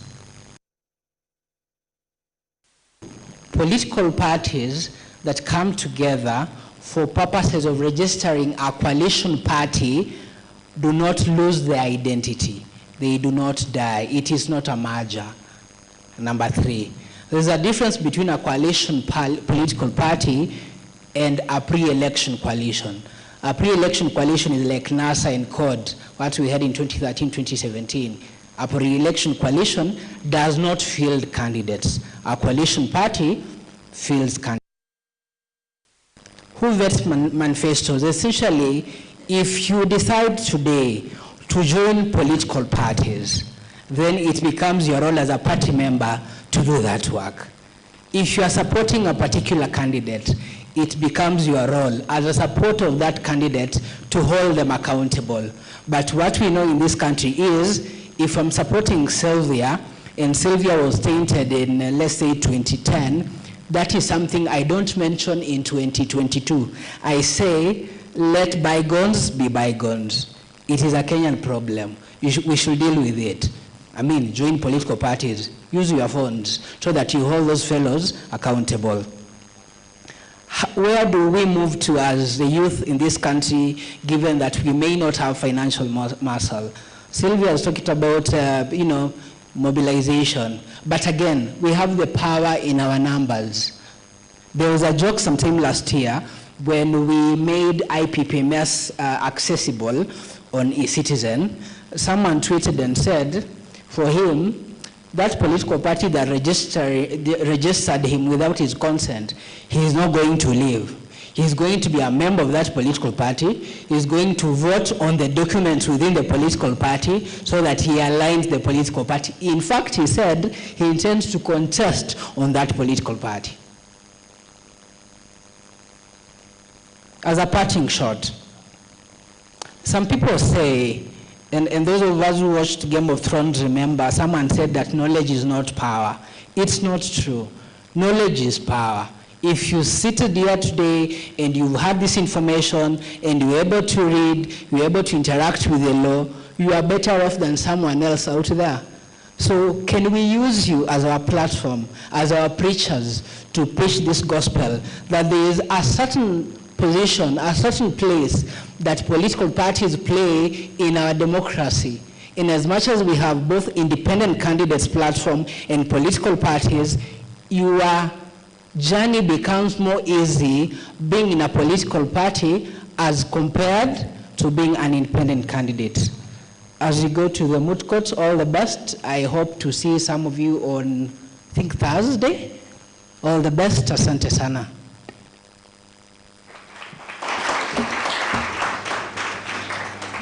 Thank you very much. This marks the end of our first session for the workshop.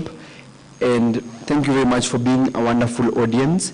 Thank you very much to Mr. Wakoko, representing the Office of Registrar of Political Parties. And thank you very much also to Ms. Katua, representing Mzalendo Trust. So in the at 2 p.m. or 2:30, we'll come back here for the second session of our workshop, where we'll be discussing the role of social, economic, and political issues and the impact that they have on the electioneering period, especially for the young